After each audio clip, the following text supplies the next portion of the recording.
Chapter 1866. However, everyone was well aware of the situation. Gu Xingze was indeed sick, but he might not be able to make a comeback after this retirement. Lin Fengtian was even more regretful. Qin Zhou announced to the public that Gu Xingze was unwell. Other than Yun Shishir, even Lin Fengtian did not know what was wrong and thought that Xingze was really sick. In the next few days, Yun Shishir was extremely busy. She was busy with the promotion of the movie, the filming of Lethal Beauty, the promotion on Weibo, and the performance on variety shows. Her entire schedule was packed to the brim and she did not have any free time.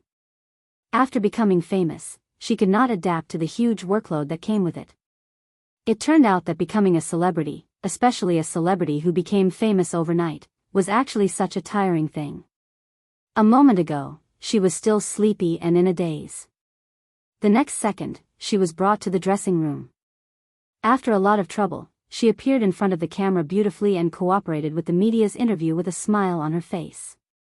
After the interview, there was almost no time to breathe. She was quickly brought to the fashion magazine studio by Qin Zhou to shoot a fashion blockbuster. At night, she had to rush to finish her scenes and was dragged by Qin Zhou to read the script. She was so tired that her heart bled. During the busy break, Qin Zhou teased her, "Shishir, how does it feel to become famous overnight?" Yun Shishir was so tired that she did not want to talk. She only rolled her eyes at him. Qin Zhou was amused by her glare and laughed out loud. Of course, there were also things to be happy about. For example, the balance in her account had finally broken through the 10 million mark. In the past few days, she had negotiated a few advertising contracts and was earning money like crazy. 2 of the big advertisers had already transferred the money. She endorsed many products, from the small ones to facial cleansers, shampoo, and skincare products, to the big ones to luxury cars, department stores, and luxury brands. Because she endorsed a mobile phone, she had no choice but to replace her old one. The advertiser requested that she had to use their company's mobile phone whenever she attended public events, even if she was walking through the airport. Yun Shishir did not know whether to laugh or cry. Looking at her life, it was really full of ups and downs. She could not help but sigh. On this day, Yun Shishir had just rushed back to the set for filming. Today, she had a scene with Hua Jin. Ever since the 2 of them quarreled last time, Yun Shishir's attitude towards Hua Jin was much colder. As she and Hua Jin did not have many scenes together, they rarely had the chance to meet each other again. This time, she was returning to the set to act in a scene with him. Hence, in the dressing room, the 2 of them had a face-to-face confrontation. Shishir. Hua Jin had just walked into the makeup room when he spotted her. He happily walked over and sat beside her, nuzzling her gently. "You haven't been on set for the past few days. Are you busy promoting the movie that has just been released?" Yun Shishir ignored him. Hua Jin's eyes were filled with desolation as he asked guiltily, "Why? Are you still angry about that matter?" Yun Shishir continued to ignore him. Hua Jin panicked and looked aggrieved. Okay. I know I was wrong. Next time, I won't make fun of you or tease you anymore." Yun Shishir's expression softened a little. In fact, after what had happened, her anger towards Hua Jin had dissipated a little. Thinking back, he was obviously joking. She had naively believed him and could not blame anyone. Forget it. Chapter 1867. All right. I'm not angry anymore, okay? Stay away from me. Don't stick close to me. She pushed him away with a look of disdain. No. I like to stick close to you. Hua Jin saw that her anger had subsided and a look of joy flashed past his eyes. "I've watched your movie. Oh. To support you, I booked the entire theater and invited the film crew to watch it." Hua Jin coaxed her. Yun Shishir, however, remained indifferent. "Oh. Why are you so cold?" Hua Jin was a little dissatisfied with her indifferent tone. "I'm so supportive of you. Aren't you touched at all?" Yun Shishir made an exaggerated expression. I'm so touched. After a pause, her face became indifferent again. Is that okay? Hua Jin. Hua Jin complained sadly, boo-hoo. Sure, you're so heartless. Your eyes tell me that you're not touched at all. But sure, your acting is really great. I've watched your movie and realized that you have a special charm when you wear the school uniform. Hua Jin praised and coaxed her at the same time. Yin Shishir was speechless. Just say what you want to say. You don't have to keep kissing my ass, right? What do you mean kissing your ass? Can't you be a little more positive? Can't you just praise me? How is this a simple praise? One who is unaccountably solicitous is hiding evil intentions. I think you're obviously up to no good. Hua Jin felt even more hurt. He pursed his lips and stared at her with his watery eyes, as if he was silently complaining. Yin Shishir continued with what she was doing and ignored him. Although she was ignoring him, Hua Jin stood alone at the side and kept nagging, Aya. Our Shishir is really amazing. Her first movie and the box office sales have exceeded 1 billion yuan. I'm sure that this movie will set a new record for box office sales. When that time comes, you'll be an A-list actress. Your future will be bright. There was no need to praise her so much. She wasn't the only one who contributed to the high box office sales. To put it bluntly, the box office appeal of Gu Xingze and Lin Fengtian combined should have achieved this result. She was at most the icing on the cake. She was very encouraged to be recognized by the audience. She did not dare to hope for anything else. Hua Jin was still eloquent. Your acting skills are so good, and you're so beautiful. If there are a few more movies that can achieve such good results, you'll have billions in box office sales in a few years. I have a feeling that you'll definitely be able to compete for the Best Newcomer award at the Golden Phoenix Awards. Yin Shishir frowned in annoyance as she fixed her makeup in front of the mirror. Hua Jin looked at her. His gaze suddenly fell on the diamond ring on her finger, and he was stunned. Why is there a ring on your ring finger? Hua Jin was stunned for a few seconds before he broke into a smile. Idiot. You're not engaged and not married. How can you wear a ring on your ring finger? Yin Shishir suddenly turned to look at him. What does it have to do with you whether I wear a ring or not?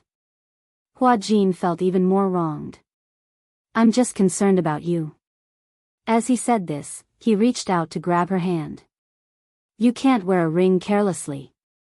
If the media catches this scene, they'll definitely release a statement about your secret marriage. Yin Shishir avoided his hand and said angrily, Don't move. Chapter 1868. Yin Shishir smiled casually, but the corners of her lips curled up slightly. She replied softly, Yes. I'm engaged. Hua Jin was stunned for a few seconds. What? He was stunned, and his eyes were blank. Yin Shishir turned her head and stared into his eyes. She replied seriously, Yes, I'm engaged. Hua Jin was stunned for a moment before he laughed. Are you kidding me? Do you think I'm you? Do I need to lie to you when I'm just joking around? After that, she turned back and touched up her makeup in front of the mirror. There was a dead silence around her. After such a long period of silence, Yin Shishir was not used to it. She turned around in confusion and saw that Hua Jin was silent, staring at her without saying a word. What's wrong? Hua Jin frowned, but he could not say a word. He looked inexplicably lonely. You look weird. What's wrong? Shishir, are you really engaged? Hua Jin still found it hard to believe, but his eyes were full of caution. Yin Shishir was a little defeated by him. She said helplessly, Hua Jin, I'm really engaged. I'm not lying to you. Ah, Hua Jin's eyes widened. His lips moved, but he did not say anything. In the end, there was only silence. Her phone suddenly rang. Yin Shishir immediately went to the side to answer the call. Hello? On the other end, Mu Yaja's deep voice was heard. Are you still filming? Yin Shishir smiled gently and explained patiently, Yes. There's a scene today that needs to be res hot. I've been busy with work recently, so there's been a delay. I'm back. I miss you a little. When are you coming back? Muyaja's magnetic voice was very clear in the incomparably quiet room. Hua Jin did not have the intention of eavesdropping, but he could still clearly hear Muyaja's gentle words. It turned out that, was she really engaged? The man on the phone should be her fiancé, right? How could this be? He thought. Yun Shishir held the phone and gently coaxed, "Wait for me at home, okay? When I'm done, I'll go home." Good. No matter how late it is, I will wait for you to come back. Yes. A sweet smile appeared on Yun Shishir's face. She hung up the phone and returned to the dressing mirror. However, she saw that Hua Jin's face was strangely silent. His head was lowered, and his eyes were buried in the shadow of his forehead. She couldn't see what emotions were hidden in his eyes, but the lines of his shoulders were inexplicably stiff and cold. Yun Shishir's expression froze for a moment. What's wrong with you? She was so energetic just a moment ago. Why did she suddenly become obedient and quiet? This person is really strange. Yun Shishir muttered to herself as she sat down in front of the dressing mirror. Hua Jin suddenly stood up and left the dressing room without a word.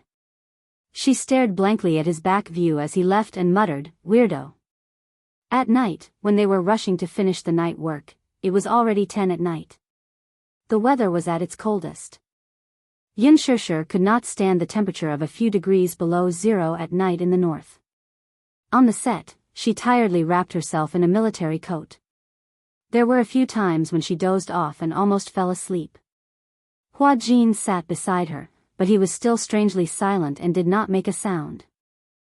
She busied herself by pouring hot tea for Yun Shishir and running back and forth to ask the set keeper when they could start shooting. It was so nerve-wracking. Chapter 1869.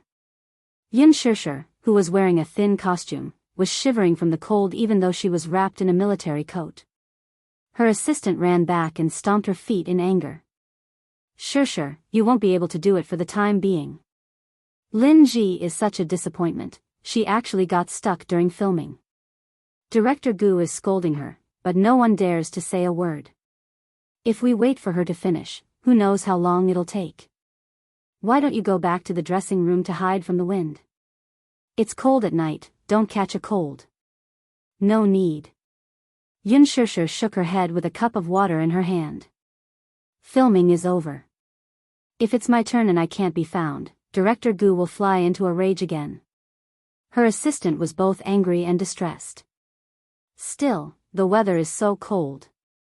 Your body is weak to begin with, what if you can't take it and fall sick?" Yun Shishir, however, said, "There are so many people waiting, yet they don't seem to have any complaints. I'm not the only one waiting. Let's wait patiently." "That's true. If you hide in the dressing room, who knows if someone will make sarcastic remarks about you acting like a big shot again." As she said this, she shot a meaningful look at the assistant standing at the side. Both of them snorted at this. As the female lead and the supporting female lead's assistants, they did not see eye to eye with each other. Hence, they often had conflicts with each other in the production team. Yun Shishir waited patiently. Lin Ji's ability to dawdle was admirable. It was just a simple scene, yet they still had not finished filming after more than 3 hours. The weather was very cold and she could not stand the cold. She was shivering during the shoot and her voice was trembling when she said the lines. Gu Xiaoyang was about to explode. He scolded her in front of everyone and gave her a good scolding. Her assistant complained to Yun Shishir, "Shishir, wait, you must do your best. Director Gu is in a bad mood now. If he vents his anger on you, it'll be terrible." "I know. I'll try my best to get it done in one take." Yun Shishir thought to herself that there was still a man at home waiting for her return. She definitely had to work harder and muster all her strength to pass in one go. Hua Jin, on the other hand, remained silent throughout. No one knew what he was thinking. At midnight, Lin Ji's scene finally ended.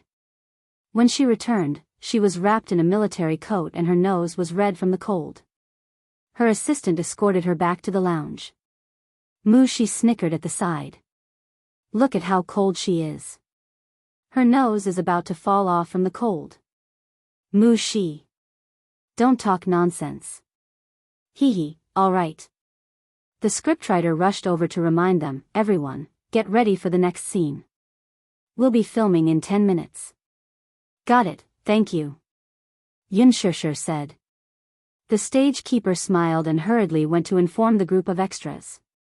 When it was time for Yunshusher to go on stage, she was extremely focused. Whether it was her positioning, lines, expression, or acting skills, everything was on point. The problem was that the smooth plot was interrupted when it came to Huajin. If she was not distracted, she would forget her lines. Huajin did not have many lines for this scene. In the past, with his ability, he could pass this scene in one take. However, in just half an hour, he had 3 NGs. He exploded on the spot. Chapter 1870. However, Huajin kept his head down and didn't even try to brush him off. He responded lazily but didn't say anything else. Gu Xiaoyang glanced at his expression and wanted to scold him but stopped himself. Clearly, he didn't want to offend someone like Huajin. He had already vented his anger by scolding him in front of so many people, so he didn't want to be too forceful with him. Thus, he held back his anger and took a few deep breaths before lecturing, act well from now on. Yes, I understand, great director. Huajin's attitude was very casual. Gu Xiaoyang's suppressed anger was stirred up by his flippant and provocative words. He suddenly strode over and stuck close to him.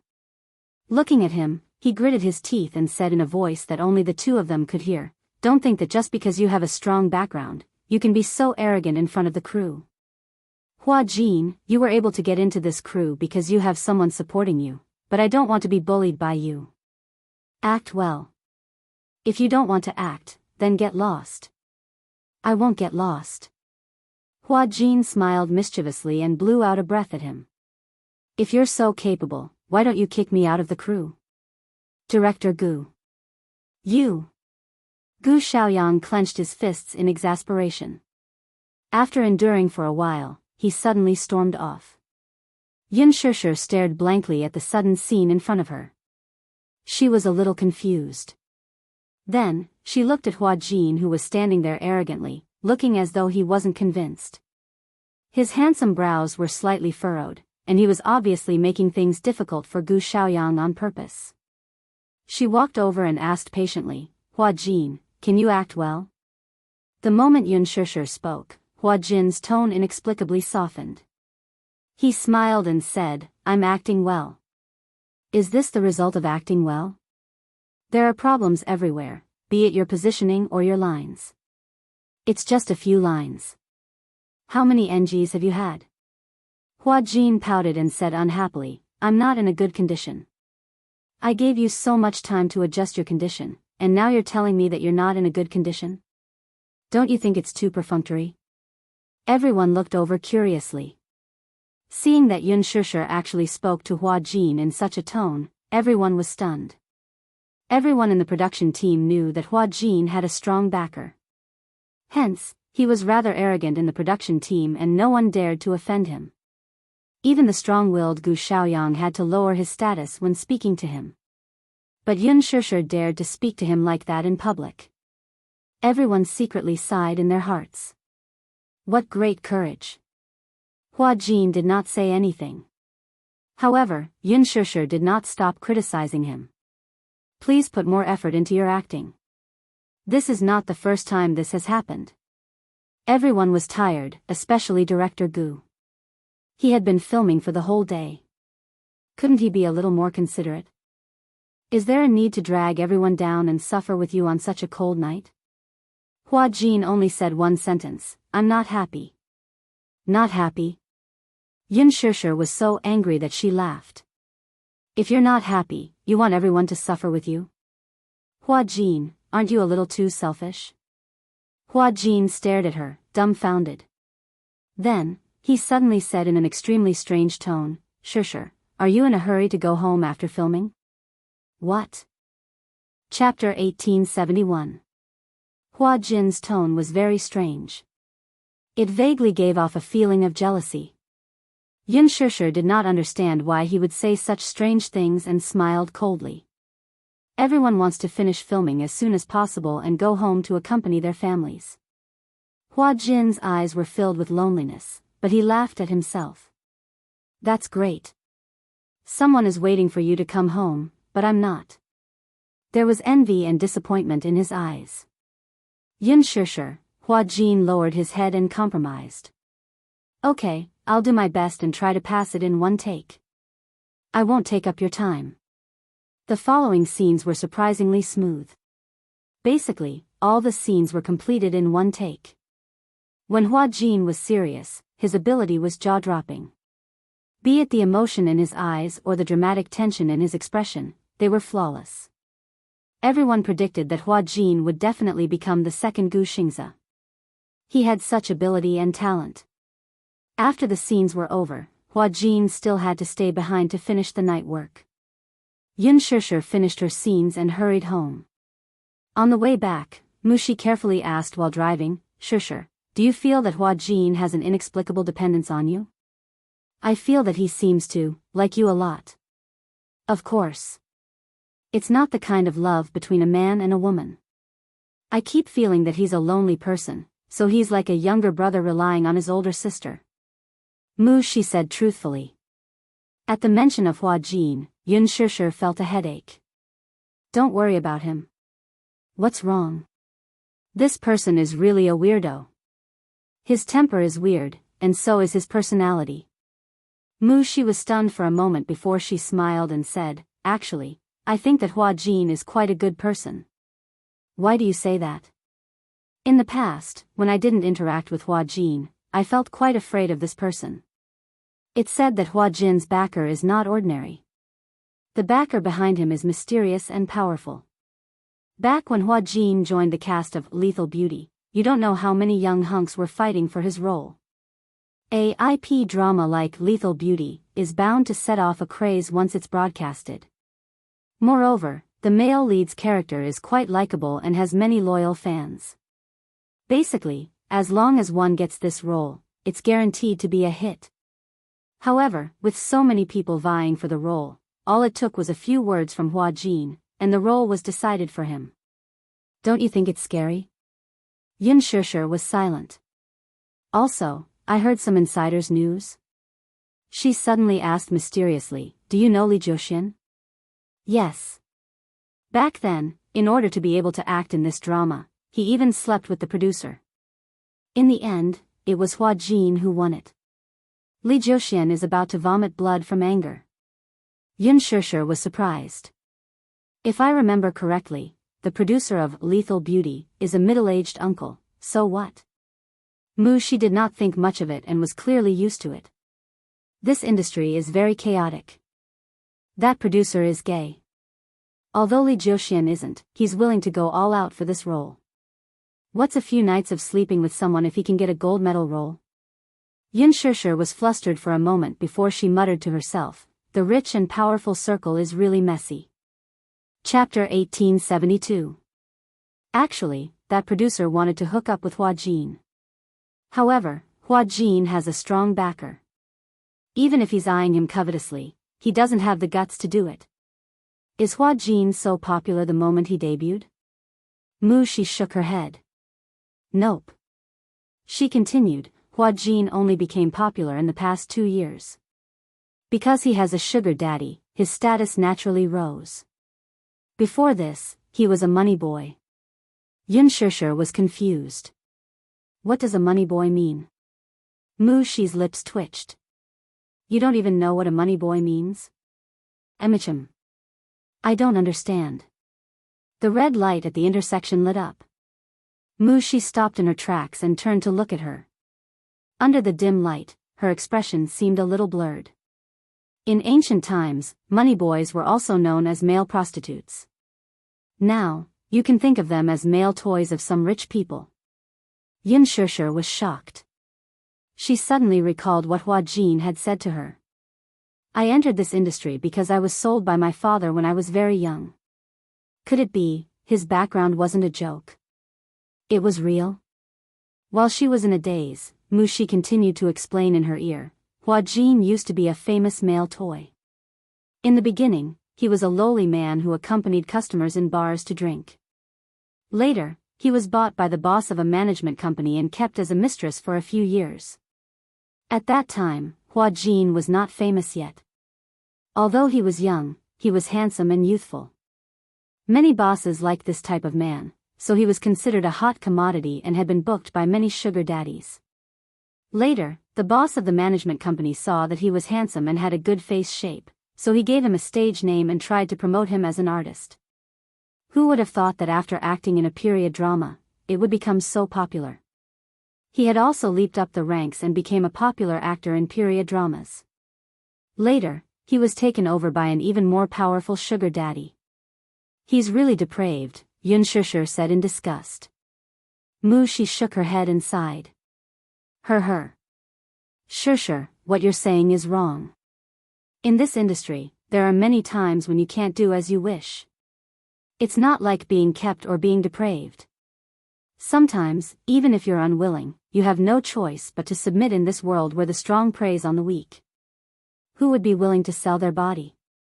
Huajin probably lived an inhuman life in those years. Emicham. I heard that Huajin seemed to have tried to commit suicide in the past. He cut his wrists in the bathtub, but he was discovered in time and was saved. Yun Shusher was stunned. However, after this sugar daddy's daddy, it's been different. This sugar daddy is so powerful that he even secretly dealt with a few of the people who used to torture Huajin in the past, got rid with him. Yun Shusher was doubtful about this word. What do you mean by the handle? Mushi cleared her throat and said, that's what it means. She made a throat-slitting motion, vivid and vivid. Yun Shusher's face turned pale. How did this happen? This industry was darker than she had imagined. Chapter 1873. Otherwise, why do you think the entire production team doesn't dare to go against Huajin? Huajin is so arrogant and overbearing. Have you seen anyone who dares to stand up for him? She shook her head. No one dares to, except for you. That's why I'm very afraid of Huajin. When I first joined the production team, I didn't even dare to look him in the eye and practically avoided him. So what if she's beautiful? She's just like a poppy flower, beautiful but deadly. After a pause, she continued. But now, my impression of him has changed. You don't know this, but when you're not on set, sometimes the people in the production team will gossip about you. If someone dares to say anything bad about you in front of Huajin, he'll stand up for you. With him protecting you, no one in the production team will dare to criticize you, even if they hate you to the core. Take Lin Ji's assistant for example. Do you think she'll dare to say anything about you? Yun Shusher fell silent. After sending her home, Mushi drove off. Before she left, she did not forget to remind her, Shusher, I'll pick you up at 8 tomorrow morning. You must wake up on time. Yun Shusher waved her goodbye and dragged her tired body home. Just as she opened the door, she was greeted by the warm light of the living room. Muyaja was sitting on the sofa reading the newspaper. When he heard the movement at the entrance, he looked up and smiled faintly. You're back. Haven't you rested yet? She thought that he was already asleep. It was already so late. It was 1 in the morning, yet he was still waiting for her in the living room. Yun Shusher's heart warmed. She originally thought that she would be greeted by a dark room, but she did not expect to see him still waiting for her when she opened the door. How can I sleep soundly if you don't come back? Muyaja said as he gently patted the sofa. Come here. His summons made her feel like a summoned beast. She did not know whether to laugh or cry. She closed the door, took off her coat, hung it on the hanger, and walked to the sofa. Just as she sat beside him, the man's strong arm wrapped around her waist and pulled her into his embrace. Before she could react, the man lowered his head and sealed her lips with a wolfish kiss. He tasted her beautiful breath. He had been thinking about this kiss for too long. He had been longing for the woman in his arms for so long. During this business trip for more than half a month, he missed her so much that he almost went crazy. After they arrived in Luo City, Jiang Shen and Lu Jinyu were busy hunting for women. They were tortured by him, so naturally, they were busy looking for women to fill their emptiness. Mu Yaja was immersed in his work, but he could still hold himself back from not seeing her for a few days. For more than half a month, he didn't even know how he had endured it. Don't go on business trips. Don't leave me for so long. Mu Yaja hugged her tightly, unwilling to let go. Since they got off the plane, he missed her so much that he did not feel sleepy at all. If she did not come back, he would not feel at ease at all. Otherwise, why did they say that absence makes the heart grow fonder? Lovers in love, not to mention half a month, even if they were separated for 7 or 8 days, they would still miss each other so much that their souls would leave their bodies. Not to mention the long period of more than half a month. Yun Shishir missed him too. If it were not for the huge workload in the past half a month, she would not even know how to deal with this long night without him. Chapter 1874. He hugged her, and she hugged his waist in return, passionately responding to his demands. She even knew how to take the initiative to pry open his thin lips, entangling with his warm tongue, unable to part. She missed him too. She missed the warmth of his body. She missed the mesmerizing curve of his lips. Yun Shishir lingered on his lips. After a few flirtatious moments, she panted coquettishly and looked at his handsome and devilish face with her languid eyes. "Why are you back so late?" he said in a displeased tone, but his tone was full of indulgence and there was no hint of blame in it. Yun Shishir replied, "The filming took place very late and the weather was cold, so the progress was a little slower." "Stop filming." As he rubbed against her ear, his breath smelled like orchids as he whispered these words. This was not the first time he had said this. Filming had taken up too much of their time together. He felt very dissatisfied. Yun Shishir looked a little guilty. She cupped his face and comforted him. "Aren't I back now?" "You're back so late and you're still speaking in such a self-righteous tone." Mu Yaja's tone was unfriendly. His hands suddenly reached under her clothes and through the thick cotton coat, he easily grasped her softness. He leaned close to her ear and said in a threatening and flirtatious tone, "Tell me, how should I punish you?" "Hey!" Yun Shishir was angry and amused at the same time. She pushed his shoulder and said, "I'm only back a little late. Do you want to punish me?" "Uh-huh. I waited for you for 5 hours. Tell me, do you think you should be punished?" Mu Yaja's arrogant tone made the corners of her lips curl up even more. She hugged his shoulder and gave him a peck. She smiled sweetly and said, "My dear husband, is this compensation enough?" "Not enough." Yun Shishir kissed him again. "Then how about this?" "Not enough." "Then what is enough?"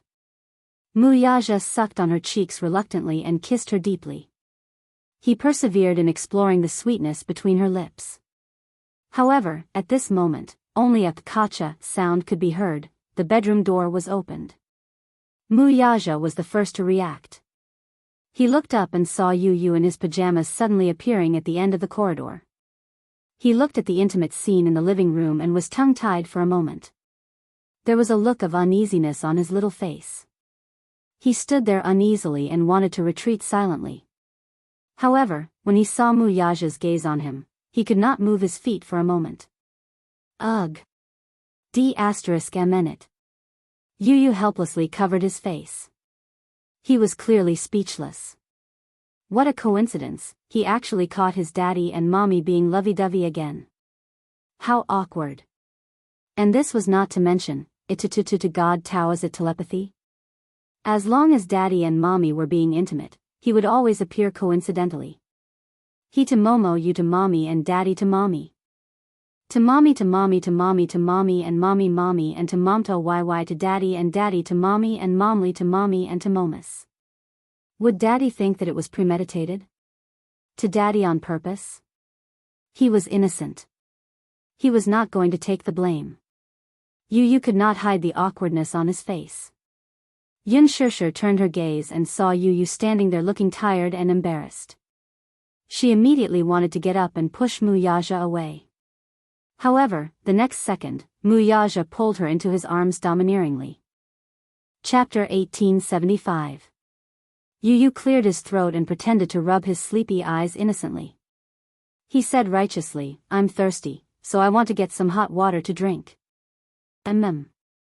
Drinking hot tea is a good habit. Approved. Mu Yaja said calmly. Yu Yu said politely, "Thank you, father, for your permission." Yun Shishir was speechless. Mu Yaja looked at him meaningfully and said, "After you've poured the hot water, drink it and go to sleep. Do you understand?" Yu Yu exchanged glances with him. The father and son looked at each other with tacit understanding. One of them was using his eyes to say, "I'm busy with your mommy." The other was using his eyes to reply, "I understand. I'll avoid it." Yu Yu nodded and smiled knowingly. Got it. Then, without looking sideways, he rushed into the kitchen. Within half a minute, Yu Yu returned with a cup of hot tea and walked into the bedroom without looking away.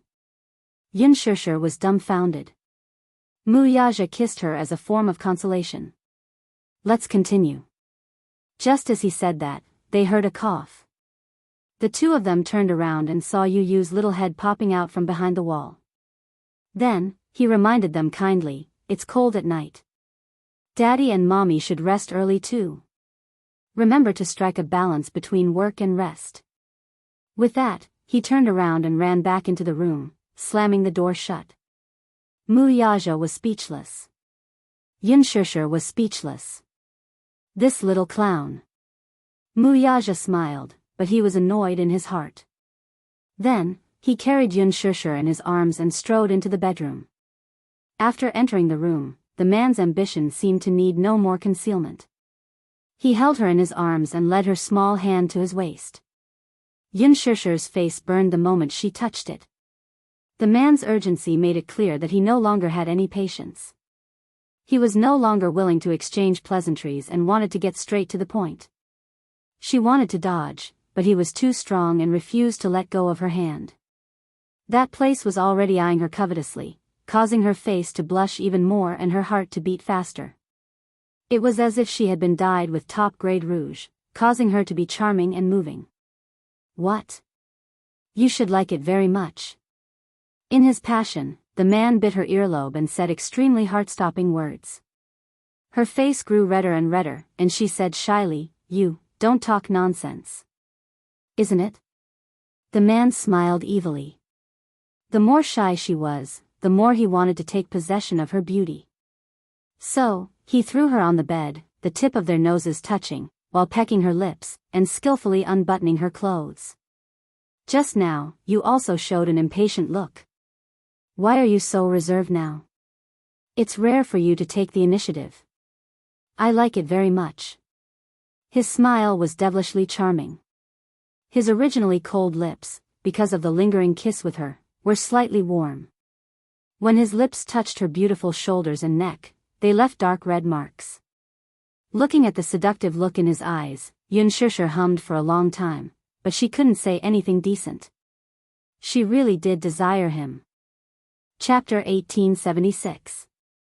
He said that he liked it when she took the initiative. Recalling his excessively naughty flirting, Yun Shishir felt shy and uneasy at the same time, but the man saw it all.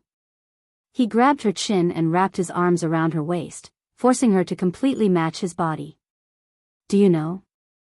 The more shy you are, the more I want to see you under me, that mesmerizing look." Yun Shishir was so embarrassed that she grabbed his collar and reached out to cover the mouth that kept spitting out words that made her feel at a loss. Mu Yaja. Why was this man so different from usual when it came to matters of the heart? Usually, he was dressed in a suit and looked elegant. He gave off a refined and courteous feeling, like an elegant king. And in this aspect, whenever he was in the middle of matters, he would always say things that made her blush. "Stop talking." "Okay, I won't talk. Let's do it directly."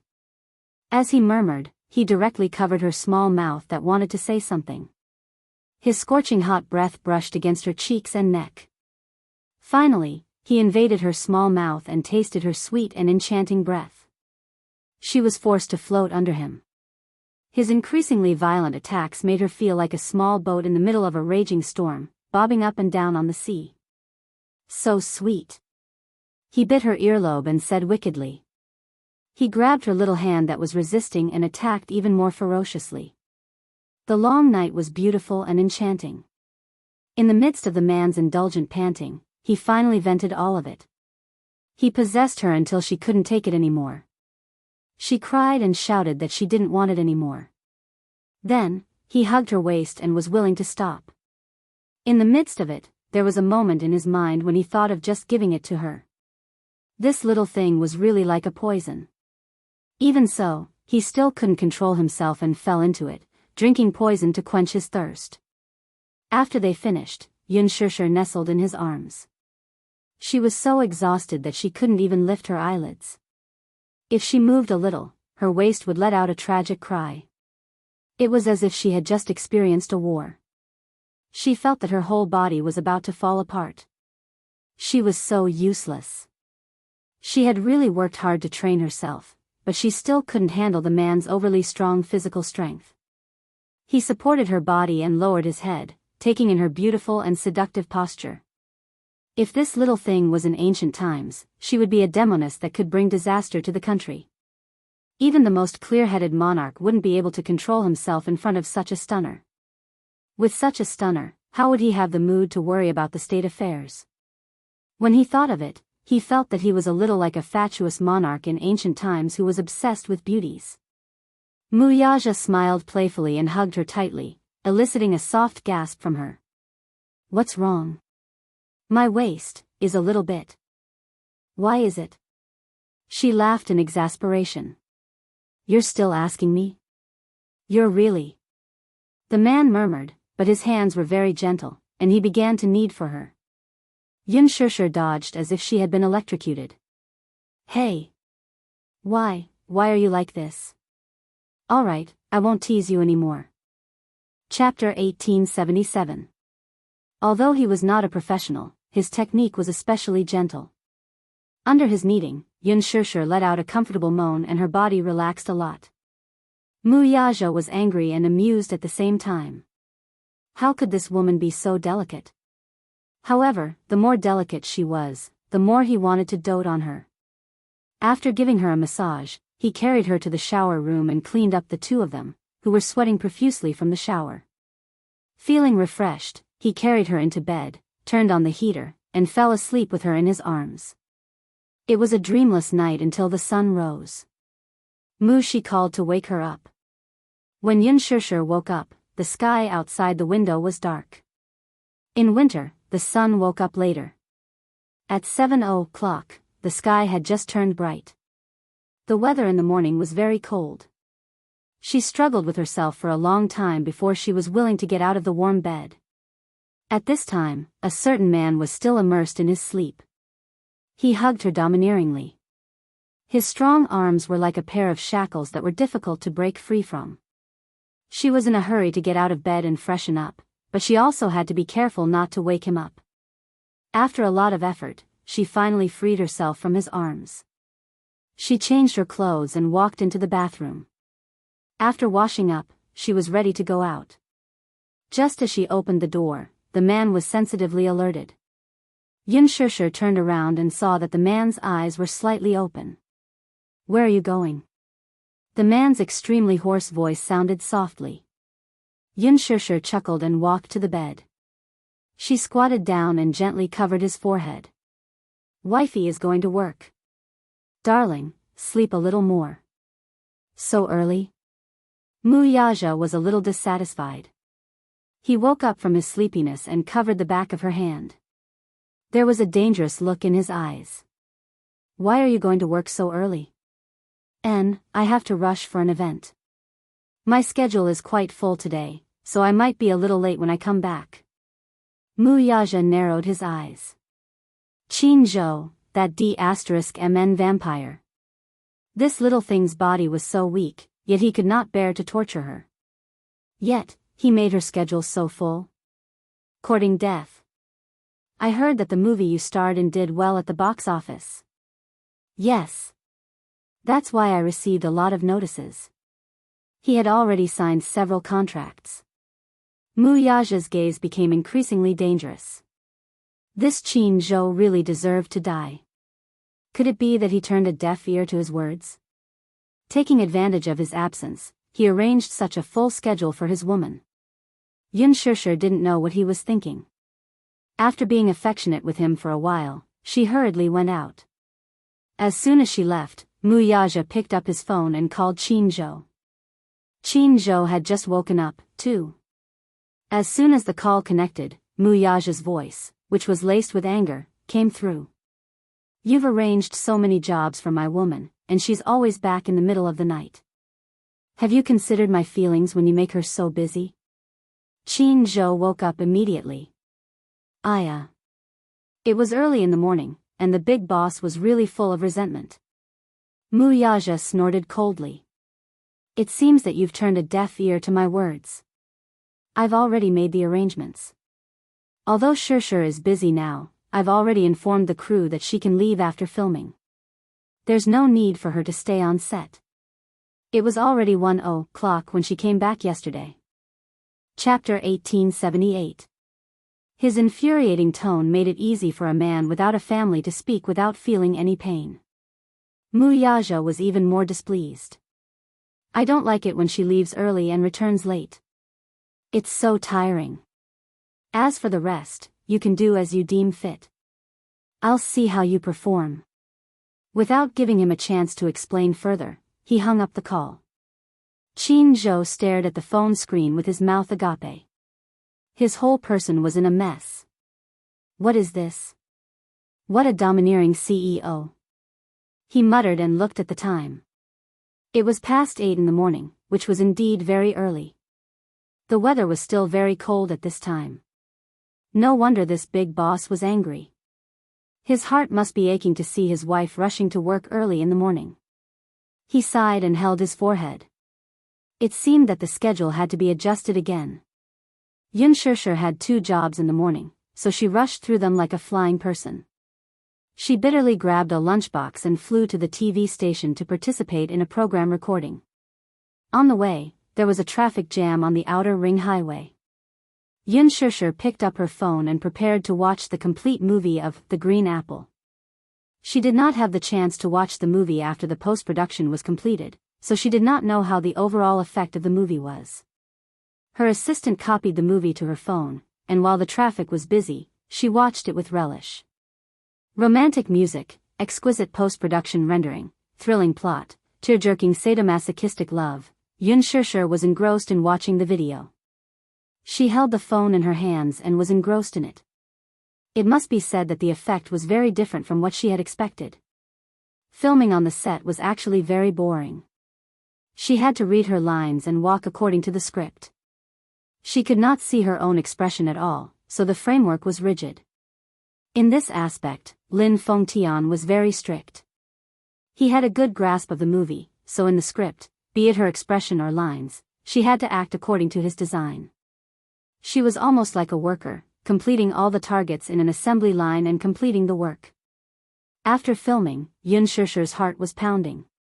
When it came to acting, it was actually quite different from the movie. In the past, when she watched movies, she would always be so immersed in the touching scenes. Tears would immediately flow out of her eyes. However, when acting, no matter how heart-wrenching the scene was, it was very difficult for her to immerse herself in the feelings. Sad emotions needed to be repeatedly brewed. When she really could not squeeze out tears, she would shut herself in a quiet little dark room and constantly imagine sad things. With sad music, she could grasp that feeling and return to the set to continue. However, after excellent post-production, the movie was different. When the scene came out, it was clearly a joyous scene during the filming. But in the movie, when the bridge was played, coupled with the heart-wrenching BGM, sadness filled everyone's hearts. Especially at the end, Yun Shishir found it hard to control her sadness, and tears burst out of her eyes. When Mu Shi saw this, she did not know whether to laugh or cry. Shishir. Why are you so disappointing? How could she cry while watching her own movie? I really admire you. Yun Shishir said awkwardly, because it's very touching. Chapter 1879. Yun Shishir broke into a smile through her tears. Actually, I didn't notice it when I was acting, but when I watched it, after the post-production, this kind of sad emotion came out without any brewing. When other people watch their own movies, they laugh as they finish watching them. They even feel embarrassed after watching them. You, on the other hand, actually cried while watching it. She changed the topic and praised sincerely, Shishir, your acting is really good. Do you still remember? Before the movie was released, many people doubted you, humiliated you, and looked down on you. But now, you've proven yourself with your capabilities. Your acting is really good.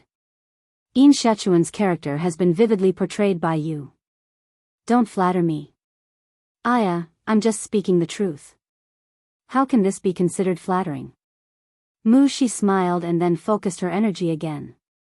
After a long traffic jam, Yun Shishir finally arrived at the TV station and was almost late. She was so scared that she broke out in cold sweat. The recording of this show was very important to Yun Shishir. Because it was the TV station's variety show with the highest viewership ratings, it was inevitable that other celebrities would be unhappy with Shishir for being late and would say that she was acting like a big shot. Gu Xingze was supposed to participate in this episode's recording. However, due to certain reasons that could not be announced to the public, Gu Xingze could not participate. Helpless, the production team could only replace him at the last minute. This person was no stranger to Yun Shishir. Li Jiuxian. Seeing Li Jiuxian, Yun Shishir was suddenly reminded of the gossip she had told her yesterday. When she thought of how Li Jiuxian was willing to sleep with the producer for the male lead of Lethal Beauty, she felt that this man was really degrading.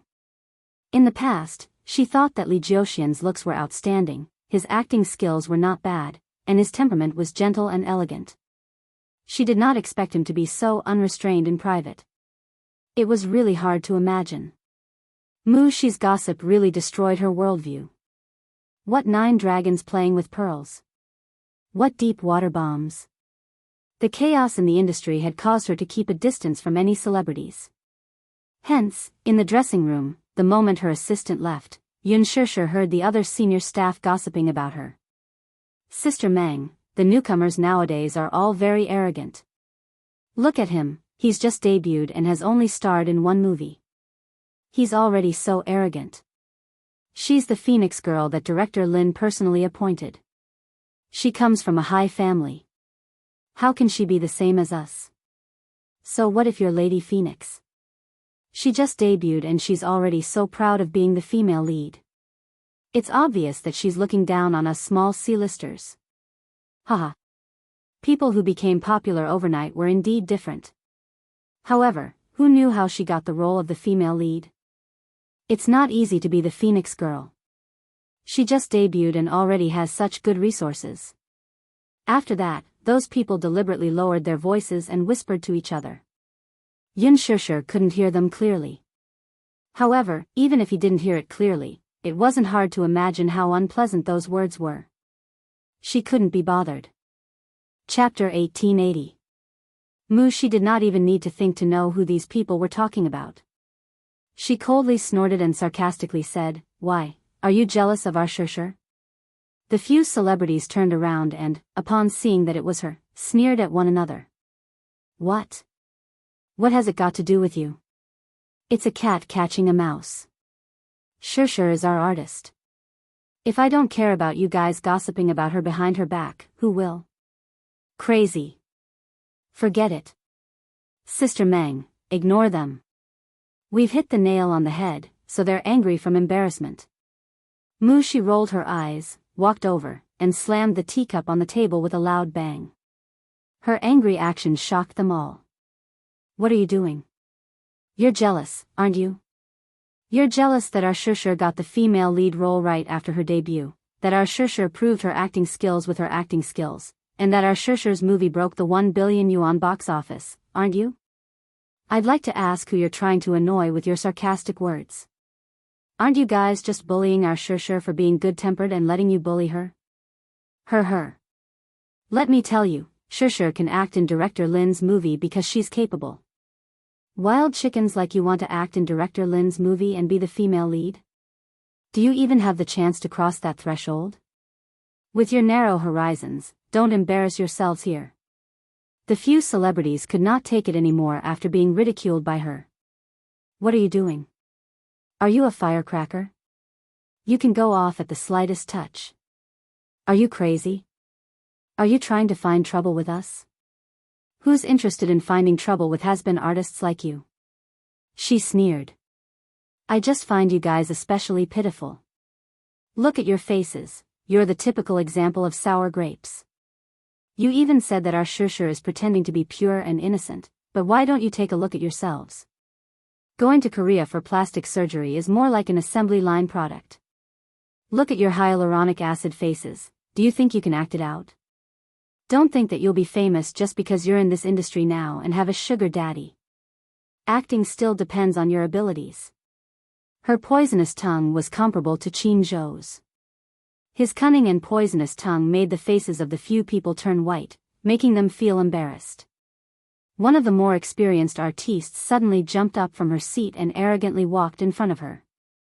Her exquisitely painted face was like a Barbie doll, and a pair of eyes stared fiercely at her, as if she wanted to eat her up. Amazing. Even a small assistant nowadays is so rude. Who do you think you are? How dare you stand in front of us and criticize us? Are you looking for a beating? Her face was full of menace. Chapter 1881. For someone like you, it's better not to think about entering the entertainment industry. Instead, you should think about how to hook up with a rich and foolish sugar daddy and quickly pursue your dream of becoming a rich man. The artiste whom she was mocking was indeed a bar hostess. After obtaining a sugar daddy, she pestered her way into the entertainment industry and went for plastic surgery to get some resources. She had some fame, but she was only half famous. Even in this variety show, she was only invited by the production team to fill in the numbers. That person's face turned green and white, and she could not spit out a word. It must be said that where there were women, there would be war. Moreover, the entertainment industry was a place where beauties gathered. If one had to use a word to describe it, it was similar to the imperial palace in ancient times. Many artistes were like concubines in the harem. Those who were beautiful would naturally have a bright future. Those who were not beautiful would grit their teeth and go for plastic surgery to see if they were fated to be famous or not. Take this person, who was called Sister Meng by the younger generation, for example. She had an angelic face, but she was not fated to be famous at all. She acted in a few shows, but they were neither hot nor cold. Those who had a bleak future were like those concubines who had fallen out of favor in the harem. They were banished to the cold palace and disappeared without a trace. There were even some artistes who, although they were called celebrities, were nothing more than high-class prostitutes. They indulged in a life of luxury and forgot everything. Shi especially looked down on such people. Before entering the entertainment industry, she had always thought that celebrities were like male gods and goddesses. However, when she really entered the industry, she realized that, although they were glamorous on the surface, they were actually foul in private. This person called Sister Meng was so angry that she could not speak for a moment. Shi continued to mock her. Envious of our Shusher, what's the use of being jealous? If you're indignant, why don't you do it too? If you're so capable, come out with a movie that breaks 1 billion yuan at the box office. Let's see you in a different light. You. B*TCH, shut up. The heated argument alerted Yun Shusher and, at the same time, the show's producer. The producer walked over. When he saw Shi, he smiled at her. The production team used to have a deep relationship with Gu Xingze, so he was familiar with her and knew that she was a lady who did her job. He then looked at the ashen faces of the artistes and frowned. What are you doing? What's going on? Producer Lee, it's like this, Shi explained to them what had happened earlier. Sister Meng panicked and opened her mouth to explain. Producer Lee waved his hand and interrupted her. Backstage, there's so much media waiting for you, and you're still arguing? What? What a bad temper. Wumengjia, I'm warning you. If you still want to go on the show, shut your mouths. Otherwise, don't say that I didn't warn you if you don't perform well and get humiliated in front of the public. With that, the producer gave a few more instructions to Mu Shi before turning around to get busy. Wumengjia was so angry that her chest heaved up and down violently. She had nowhere to vent her anger, so she said sarcastically, having a background is really different. Even the producer is taking such good care of you. Bitch. If you have the ability, you should do the same. Wumengjia felt suffocated and uncomfortable all over. She glared at her fiercely and left the dressing room in her high heels. A few of his followers immediately chased after him. Chapter 1882. Yun Shishir was dumbfounded at the sight. Seeing her dazed expression, Mu Shi asked in confusion, Shishir, what's wrong? Why do you have such an expression? You're so strong. I didn't expect you to have such a sharp tongue. She stuck out her tongue, not knowing whether to laugh or cry.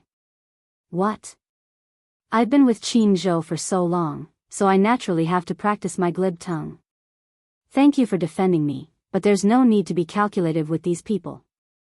Sure, it's not that I'm being hypocritical, but you'll never know the consequences of angering these people. You're well-mannered, but they're brainless. Can you be calculative with them? Mu Shi did not fully understand. You're just an assistant. To be honest, in this society, the strong preys on the weak. The fact that they can become famous means that they have some power behind them. If you really go head-on with them, you might end up hurting yourself. She understood that Shishir was saying this out of concern for her. Indeed, she had lost her rationality because she was too angry earlier. Just thinking about it made her shudder. These artistes financiers were quite powerful. If she went back and filed a complaint, she did not know how they would deal with her behind her back. She was different from them. She didn't have a strong backing. She smiled guiltily. I'm sorry, Shishir. I wasn't rational enough. Thank you for your concern. She was especially grateful for Yun Shishir's kind reminder. It's fine, but don't worry. Yun Shishir changed the topic and smiled evilly. In the future, just leave such people to me. Since they said that she used underhanded means to climb up the ranks, she might as well let them see what kind of underhanded means she had. Those words just now had angered her. However, due to her etiquette, she did not show her displeasure on her face. When she returned to the dressing table, she received a new message on her phone. Muyaja, when will it end?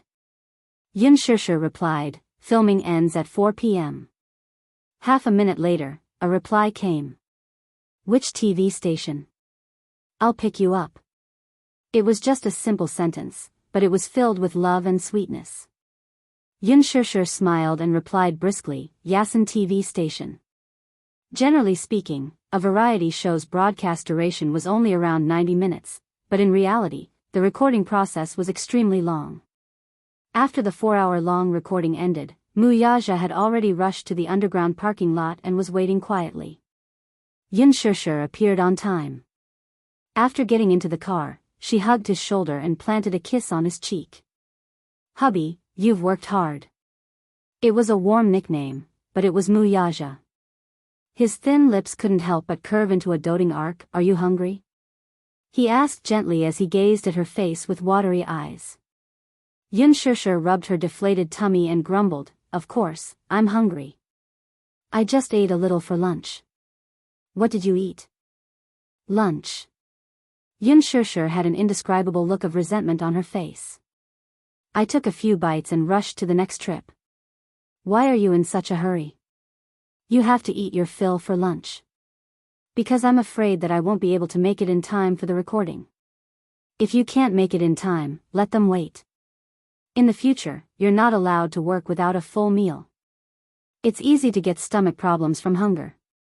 Such a domineering tone was his usual style. Yun Shishir didn't know whether to laugh or cry. Chapter 1883. Muyaja rubbed her fringe lovingly and tucked a strand of hair that had fallen to the corner of her eyes behind her ear. Where do you want to eat tonight? Yun Shishir licked her pink lips and suddenly suggested, "Why don't we go for Western food? I suddenly feel like eating fried steak." "Okay." The car slowly drove out of the parking lot. At the exit, Muyaja drove so fast that he almost collided with a speeding Mercedes-Benz. The car braked and steadied itself. Yun Shishir was shocked. She saw that the car was about to collide with the car. Fortunately, Muyaja controlled the car well. Coupled with the car's high performance, he managed to stop the car in time. A woman alighted from the Mercedes-Benz. Yun Shishir took a closer look and her face suddenly turned cold. What was the saying again? Enemies were bound to meet on a narrow road. The person alighting from the car was Wu Mingjie, who had a fierce argument with Mu Shi in the dressing room. The moment she alighted, she nervously walked to the front of the car to take a look. Thinking that they had collided, she heaved a sigh of relief when she saw that there was no sound. She was scared. This Mercedes-Benz was an imported sports car. Every time a layer of paint was chipped, they would have to import parts from abroad to repair the car. It was very expensive. Thinking of this, Wu Mingjie felt a lingering fear in her heart. She stormed up to Muyaja's car and angrily knocked on the window. "Do you have F***king eyes? Do you know how to drive? Why are you driving so fast? Are you rushing to be reincarnated?" Yun Shishir's face turned colder. This Wu Mingjie was reserved and humble in the show. When she smiled, she was as elegant and noble as a goddess. She was beautiful and moving. She did not expect that she would be so shrewish and uncultured when off camera. It turned out that one could not judge a person by their appearance. She looked bright and beautiful, but who knew what kind of disgusting person she was in private? Muyaja lowered the window expressionlessly and turned to look at her coldly. Wu Mingjie was stunned when she saw him. What a handsome man. Is he a celebrity idol? But she had been in the industry for so long, and she had never seen such a handsome person. His deep eyes, exquisite facial features, and handsome silhouette made him look like a god. When people see beautiful things, they will always be fascinated. However, when she saw Yun Shishir sitting in the front passenger seat the next second, she was even more surprised. "Why are you here?" Yun Shishir asked coldly. "Why can't it be me?" "You." Wu Mingjie looked at Muyaja and then looked at Yun Shishir. For a moment, she was a little confused. Her gaze suddenly fell on Muyaja and Yun Shishir's tightly intertwined fingers. Even though the two of them were sitting in the car, they were still tightly holding hands. It was obvious that the two of them were very close. Could it be? Who is he? Wu Mingjie narrowed her eyes, eager to explore the relationship between this handsome man and her. Yun Shishir suddenly smiled deeply and said, "Didn't you say that I was able to become famous because I had a sugar daddy behind me?" As she said this, she glanced at Muyaja and smiled lightly. She said generously, "This is the sugar daddy you were talking about." Sugar daddy? When Muyaja heard this, his gaze turned cold and sharp in an instant. When Wu Mingjie heard this, her mind went boom, and instantly exploded. What? This ridiculously handsome man was actually her sugar daddy? How was that possible? But looking at the intimacy between the two of them. Chapter 1884. If what Yun Shishir said was true, then it was really enviable. The sugar daddy behind her was so outstanding, rich, and handsome. Compared to her previous sugar daddies, they ranged from their 30s to their 50s. There were even old men who were old enough to be her grandfather. They were either balding, or had big bellies. Whenever she thought of that fat body pressing down on her and pleasuring her tactfully, she resisted the urge to vomit. Wu Mingjie was so jealous that her eyes were about to bleed. "I knew it. For you to have such good resources, you must have a sugar daddy supporting you. However, Yun Shishir, you're so lucky to have such a sugar daddy supporting you. I'm so envious of you." After a pause, she suddenly flipped her long black hair charmingly. With one hand on her slender waist, she gently placed her hand on the car window. "Sir, it's really bad of you to have taken a fancy to such a woman. Why don't you kick her away and I'll do something to you? As she spoke, she winked at him in what she thought was a flirtatious manner. She lowered her voice and said, I'm really good in bed. He frowned. Dirty. Wu Mingjie was stunned. Ah. What did you say? Mu Yaja ordered expressionlessly, take your dirty hand away. After that, without waiting for her to react, he pressed a button to roll up the car window. Wu Mingjie was caught off guard, and her hand was caught by the car window. She yelped in pain. Mu Yaja stepped on the accelerator, and the car sped away, almost brushing against her body. She was hit hard by the speeding car, and she fell to the ground with a face full of mud. Wu Mingjie stood up and stomped her high heels angrily. What kind of person is he? He's blind to have taken a fancy to that kind of white lotus. As she said that, she still felt that it was a pity.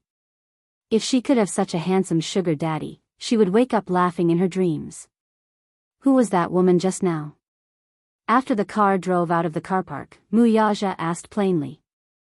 A C-list celebrity. Yun Shishir glanced at him and suddenly said half-jokingly, my husband is so charming. Someone actually dares to openly seduce you in front of me. Tell me, should I be angry? She can't compare to you, not even a hair on your head. Mu Yaja obviously didn't like her joke. He pinched her hand so hard that it hurt. Hey! You can't take revenge on me like this. Yun Shishir protested softly. Did she bully you? If she bullies me, are you going to stand up for me? Yun Shishir said with a smile. Mu Yaja frowned, but he didn't seem to be joking with her. Answer me, did she bully you? Hubby, you're so stupid. It's obvious that your wife is being bullied outside. She scolded me for a long time in the makeup room. I don't like her. After a pause, she said aggrievedly, she's also an artist under Huanyu. Hubby, your wife is being bullied outside. Are you going to stand up for me? Mu Yaja was speechless when he heard that. As the lady boss of Huanyu, you're actually being bullied outside by an artist under your management. What should I say about you? Yun Shishir was silent.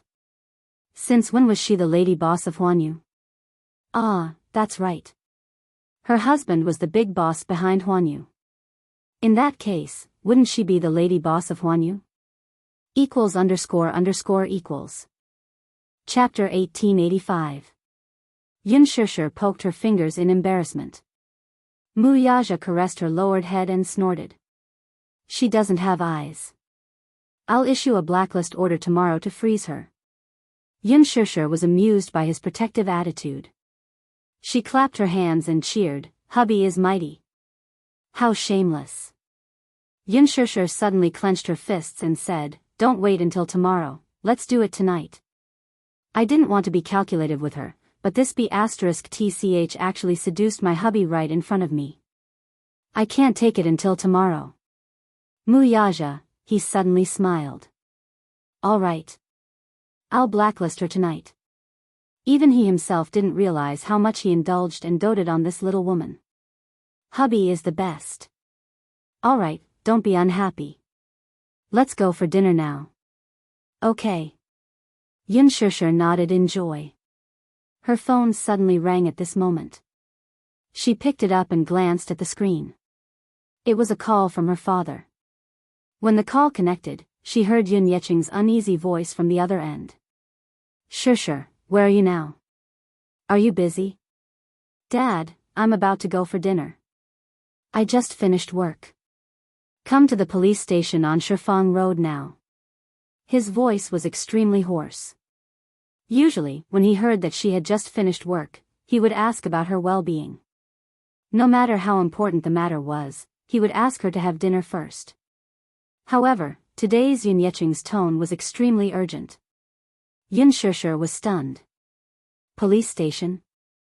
Dad, what happened? I don't know what's going on, either. I just received a summons from the police station and just arrived. Come over right now. Okay. After hanging up, Mu Yaja seemed to have detected something unusual about this call. He asked curiously, what's wrong? Dad wants me to go to the police station now. It seems to be something important. Police station? Muyaja frowned in surprise. Where is the police station? Shifeng Road. All right. Muyaja turned the car around and sped toward Shifeng Road. By the time they reached the police station, Yun Yecheng was already sitting on the bench. He was fidgeting uneasily as he rubbed his palms together. It was apparent that he was at a loss as to what to do. Yun Shishir walked over, put her hand on his shoulder, and asked with concern, Dad, what's wrong? Yun Yecheng raised his head and looked at her face. He wanted to say something but stopped himself. When he turned around, he saw Muyaja, who had parked his car, slowly walking in. Hello, uncle. Muyaja called out politely. Yun Yecheng hurriedly nodded his head and curled his lips into a smile, but no matter how hard he tried, his expression remained ugly. Sure, the police station called me and said that there's a corpse they want me to identify. I was shocked when I heard it and thought that something had happened to you. When I rushed to the police station, I was told that the corpse had been dead for a long time. I don't know what's going on. Yun Shishir was stunned. A corpse? Yes. Yun Yecheng nodded, his throat moving a little. I heard that a fisherman found it when he was out fishing. At that time, the corpse was already badly decomposed, so it was impossible to identify its face. Yun Shishir asked suspiciously, when did this happen? Chapter 1886. The body was salvaged half a month ago. However, because the decomposition was too serious, the autopsy report has been delayed and has not been released. Yun Shishir and Muyaja looked at each other suspiciously. Since there's no autopsy report, the identity shouldn't be confirmed yet. Has the DNA test been done? Yun Yecheng shook his head blankly. We don't know yet. Then, how did the police contact us? Yun Shishir was even more suspicious. Since the identity of the body hasn't been confirmed, why did the police summon us to the station? Yun Yecheng's lips suddenly trembled violently. His voice was hoarse and the fear in his eyes magnified. Because after the investigation, it might be someone from our family. Sure, you should know that your mom. Li Qin, hasn't she been missing for a few months? And Yun Na, we haven't heard from them in the past few months. I always thought that they had run away from home. This time, the police summoned us to identify the deceased's belongings and clothes to see if we can find anything. I'm on tenterhooks right now. They had been husband and wife for decades. Yun Yecheng once hated Li Qin to the core, but it was impossible to say that he did not have any feelings for her. Previously, he and Li Qin had a huge quarrel and even proposed a divorce. Even if they were to get a divorce, she would still want half of the family assets. Yun Yecheng hated her for being too mean to Shishir and being a bully, while Li Qin hated him for being biased toward Yun Shishir and not caring about his biological daughter. After the quarrel, something happened to Yun Na. After that, at the hospital, the mother-daughter pair seemed to have disappeared from the face of the earth. He had thought of calling the police, but on second thought, there was no bad news after being missing for so many days. They probably ran away from home. Thinking that dirty linen should not be aired in public, Yun Yecheng sighed. Husband and wife parted on good terms after all. Since Li Qin had left the house with Yun Na, then so be it. At least, he could have some peace. Hence, he did not make a fuss about it. At that time, he still harbored some hatred toward Li Qin. But this morning, the police suddenly called and asked them to identify a corpse. Yun Yecheng was baffled and puzzled. What corpse? The police officer asked. There are 2 missing persons in your family. One is your wife, Li Qin, and the other is your daughter, Yun Na. They've been missing for so long, why didn't you report them? Do you know where the 2 of them went? Yun Yecheng claimed that he had no idea. The officer laughed and gave a general account of the incident. He said that a fisherman had disturbed a highly decomposed corpse when he was out fishing.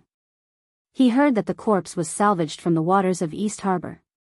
From the preliminary autopsy results, it was suspected that it was a homicide, so he was asked to identify the corpse. Furthermore, Yun Yecheng was also listed as a suspect because he did not report his wife and daughter missing for so many days. Yun Yecheng hurried to the police station. Due to an impromptu meeting, it had been delayed until now. He waited for an entire afternoon. Yun Shishi's face darkened when she heard this. Chapter 1887. That's unlikely, right?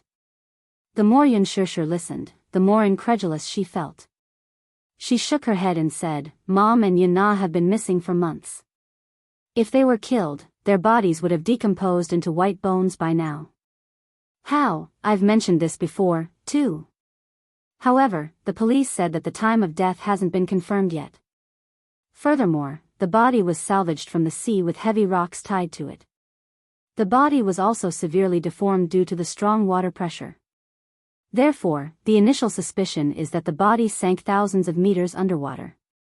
Very few creatures can survive at such depths, and the body will take a year or even a few years to completely decompose. After a long period of time, the rope was immersed in the water and the body was slowly washed up by the sea. When it was salvaged, a third of the body was eaten by fishes.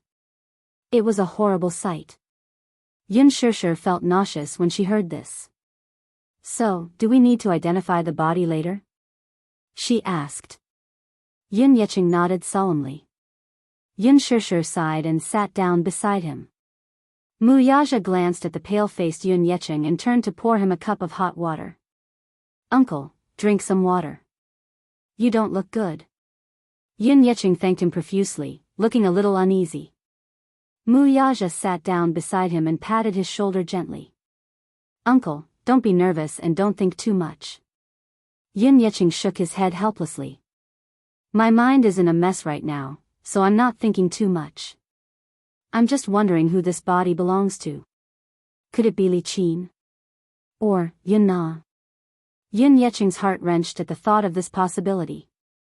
There was a saying that even a vicious tiger would not eat its cubs. No matter how disappointing Yun Na was, she was still his flesh and blood. No matter how much he hated her, it was an indescribable pain to see his child die before him.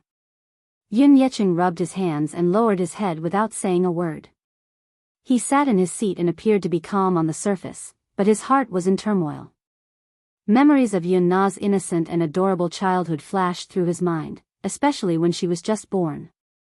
He held her in his arms, and that kind of tender love and pride. He prayed in his heart that the corpse that was retrieved was not his wife or Yun Na. Although they had done many foolish things in the past, they did not wish for the corpse to be any of them.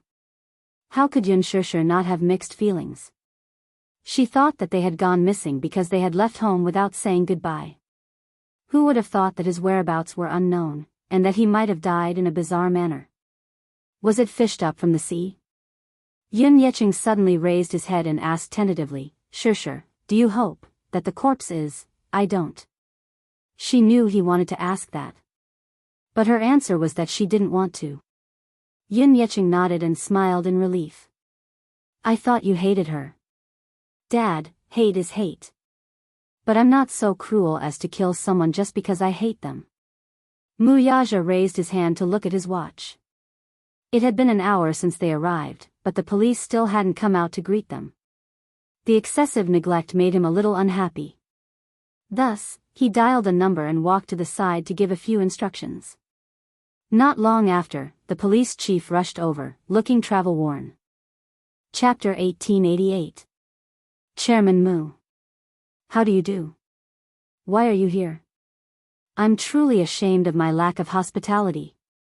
The old chief smiled and raised both hands, intending to shake hands with him. Mu Yaja stood at the same spot with his hands in his trousers. He glanced coldly at the pair of hands that the man had extended to him, but his face remained cold and detached. He had no intention of shaking hands with him. It was as if he was stingy with basic greetings when it came to the old man. The old bureau chief was stunned. His hot face was stuck to a cold butt, and his nose was covered in dust. He was a little embarrassed. He looked down at his hands and realized that his fingertips were stained with dust. He quickly wiped his hands on his clothes and smiled. Chairman Mu, I'm sorry for the neglect. Please don't take it to heart. Only then did Muyaja gently shake his hand. Even so, his fingers did not curl at all. It was just an empty grip for a moment before he retracted his hand. However, the old director was already very satisfied. He was happy to shake hands with the rumored cold and arrogant CEO of Dishing Financial Group in front of everyone. It was a great honor for him, and he was very satisfied. Muyaja was already giving him a lot of face. The old bureau chief had been in a meeting at the headquarters when he received a call from his superiors. He knew that a distinguished guest had appeared in the bureau under his jurisdiction. He immediately reported it to the headquarters and rushed back in a hurry without having time to continue the meeting. Chairman Mu, I'm really sorry. I was in a meeting at the headquarters earlier, so I didn't know you were coming. It's just that, Chairman Mu, is there anything I can help you with? The old chief asked cheerfully. Yun Yecheng, who was standing at the side, was frightened and surprised at the same time. More than that, he felt that the old chief was too snobbish. He stood at the side and asked a few questions, but the old chief ignored them all. Instead, he asked about Muyaja's well-being. It was obvious that he did not care about him at all.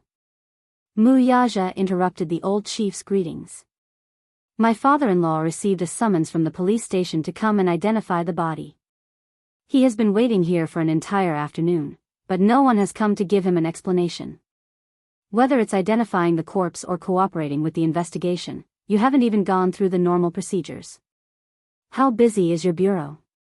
His words were calm and indifferent, but they were filled with judgment. Breaking out in a cold sweat, he stiffly turned around to look at Yun Yecheng, who was standing at the side. This ordinary-looking middle-aged man was actually the father-in-law of the Mu Group's chief executive. He suddenly felt as if an iron weight had fallen from the sky, causing him to feel dizzy and disoriented. Thus, the old chief immediately went up to Yun Yecheng. His face bloomed like a flower as he asked politely, "My apologies. I'm sorry. Sorry to keep you waiting. I didn't expect him to be Chairman Mu's father-in-law." Haha. May I know your surname? My surname is Yun. How do you do, Chief? Yun Yecheng suppressed his displeasure and greeted the man politely. Excuse me, your bureau summoned me here. It said that a corpse was salvaged from the sea, and they need me to identify it. The old chief became serious at once when he said that. A corpse? Has it been filed? I just received a call from your bureau, so I rushed over immediately. I don't know anything about the progress of the case, so I'm very anxious. Chapter 1889. With that, the old police chief led him and Yun Shishir to the office. Muyaja followed behind. It was only when they entered the office that they realized that the police officers, whom Yun Yecheng had imagined to be busy, were sitting in the office, drinking tea and joking leisurely. When they saw the old police chief enter, they immediately stood up straight and regained their serious expressions. Hello, Chief. Muyaja glanced at the noisy office and frowned. It seems that your bureau is very busy. Busy drinking tea and chatting. The old police chief's face was full of embarrassment. He coughed, patted the table, and said sternly, "Is this your work attitude when I'm not in the bureau? Are all of you very free?" Everyone was shocked and lowered their heads guiltily. They were so scared that they did not even dare to breathe loudly. In front of Muyaja, the old police chief pretended to reprimand this bunch of people. As for these people, which one of them did not know how to read people's expressions? From the old police chief's expression, they roughly knew that it was either a superior who had come to investigate or a distinguished guest. They were very cooperative in putting on a show. This old gentleman received a summons from the bureau to come over to identify the body. Who's in charge of this case? Step forward. A young police officer stepped forward. Excuse me, are you Mr. Yun? Yun Yecheng glanced at him and felt angry. He had been sitting on a bench outside the door for a long time, yet the person in charge of the case was laughing and joking inside. How could he not be angry? Yes. Oh. I'm sorry. I was busy just now and only had time to take a sip of tea. How about this? Come with me. I'll bring you to identify the victim's clothes and belongings." With that, Yin Yecheng and Yun Shishir followed him into the morgue. Mu Yaja also wanted to follow. The old police chief immediately stopped him. "Chairman Mu, please sit here for a while. I'll report to you if there's anything." Yun Shishir also said, "Wait for me here." "Okay. I'll wait for you." Mu Yaja nodded. "If you're hungry, you can go and have dinner first. Remember to call the two little guys and tell them that I may not have time to have dinner with them." "Okay, don't worry." Yun Shishir nodded and followed him. The body was in the autopsy room. Because it was involved in a murder case, the body could not be brought back for burial. After entering the autopsy room and putting on masks and sterile gloves, the police officer led them to the display room. Opening the box, one of the bags was filled with personal belongings collected from the scene where the body was found, and the other bag was filled with the victim's clothes. Even though the clothes had been corroded by the seawater for a long time, causing them to fade and become tattered due to the impact of the current and the fishes, Yun Yecheng could still recognize them at a glance. They were the clothes he had bought for Li Qin on her birthday at the mall. She was still wearing it that day at the hospital. Then, the mother and daughter disappeared without a trace. As soon as he saw that piece of clothing, there was a boom in his head. "It's her." Yun Yecheng was dumbfounded. His face was ashen as if it had been painted white. Chapter 1890. Yun Shishir was stunned for a moment. She barely recognized the clothes. They were the clothes that Li Qin had worn before. She wore a red jacket and was dressed in high-end fashion. Li Qin loved to dress up, so even though they were tight on money, she was always willing to splurge on her clothes. These were the clothes she wore in the summer. Judging from this, if this body really belonged to Li Qin, then she had already been killed in the summer. Could it be a coincidence? Yun Shishir was still in disbelief as she raised a guess. "There are some personal belongings of the deceased here. Please come and identify them." The police officer placed the bag of belongings on the table and pointed. A watch, a black wallet, an earring, a gold ring, and a jade bracelet. Yun Shishir and Yun Yecheng walked over. Yun Yecheng stretched out his trembling hand and sorted out the items. He immediately took a deep breath of cold air, his eyes filled with heartache. "It's her. It's my wife," Yun Yecheng kept mumbling. He nodded and shook his head. Li Qin's sudden death made him feel a little lost and sad. How could such a good person be gone just like that? He really could not figure this out. The police officer shook his head and said, "The autopsy report is not out yet, so we can't come to a conclusion, but one thing is for sure, she was murdered." "Murdered?" Yun Yecheng turned pale with fright, somewhat in disbelief. She didn't have any feuds with anyone. Even if she did, it would be a conflict between neighbors. How could she be murdered? Her body was even dumped in the sea. I really can't figure it out. The police officer kept quiet and observed him silently. As Li Qin's husband, Yun Yecheng was also a big suspect in her bizarre death. Therefore, as a suspect, the police officer began to observe him silently from the moment he spoke. Yun Yecheng did not notice the police officer's careful scrutiny and suddenly made a request. "Can I take a look at her?" The police officer replied, "The body is in the autopsy room. It's not convenient for you to take a look at it now." "Why?" "Because the autopsy is still in progress and the body is highly decomposed." "Are you sure you want to take a look?" Yun Yecheng sighed. "No matter what, we have to take one last look at the person who's gone." Yun Shishir also said, "Officer, sorry to trouble you. My father wants to take one last look." The police officer nodded. On the way to the autopsy room, the police officer suddenly asked, "Your name is Yun Shishir, right?" Yun Shishir was surprised and asked, "How do you know my name?" "First, during the investigation, we will be able to find out the details of your identity. Secondly, the green apple is very popular and has a good reputation. I watched it with my girlfriend a few days ago. Your performance was outstanding. My girlfriend was affected by the movie and cried her eyes out. I don't know how to comfort her. In this tense environment, he said something that was not related to the case to lighten his mood. This way, they could better observe the suspect.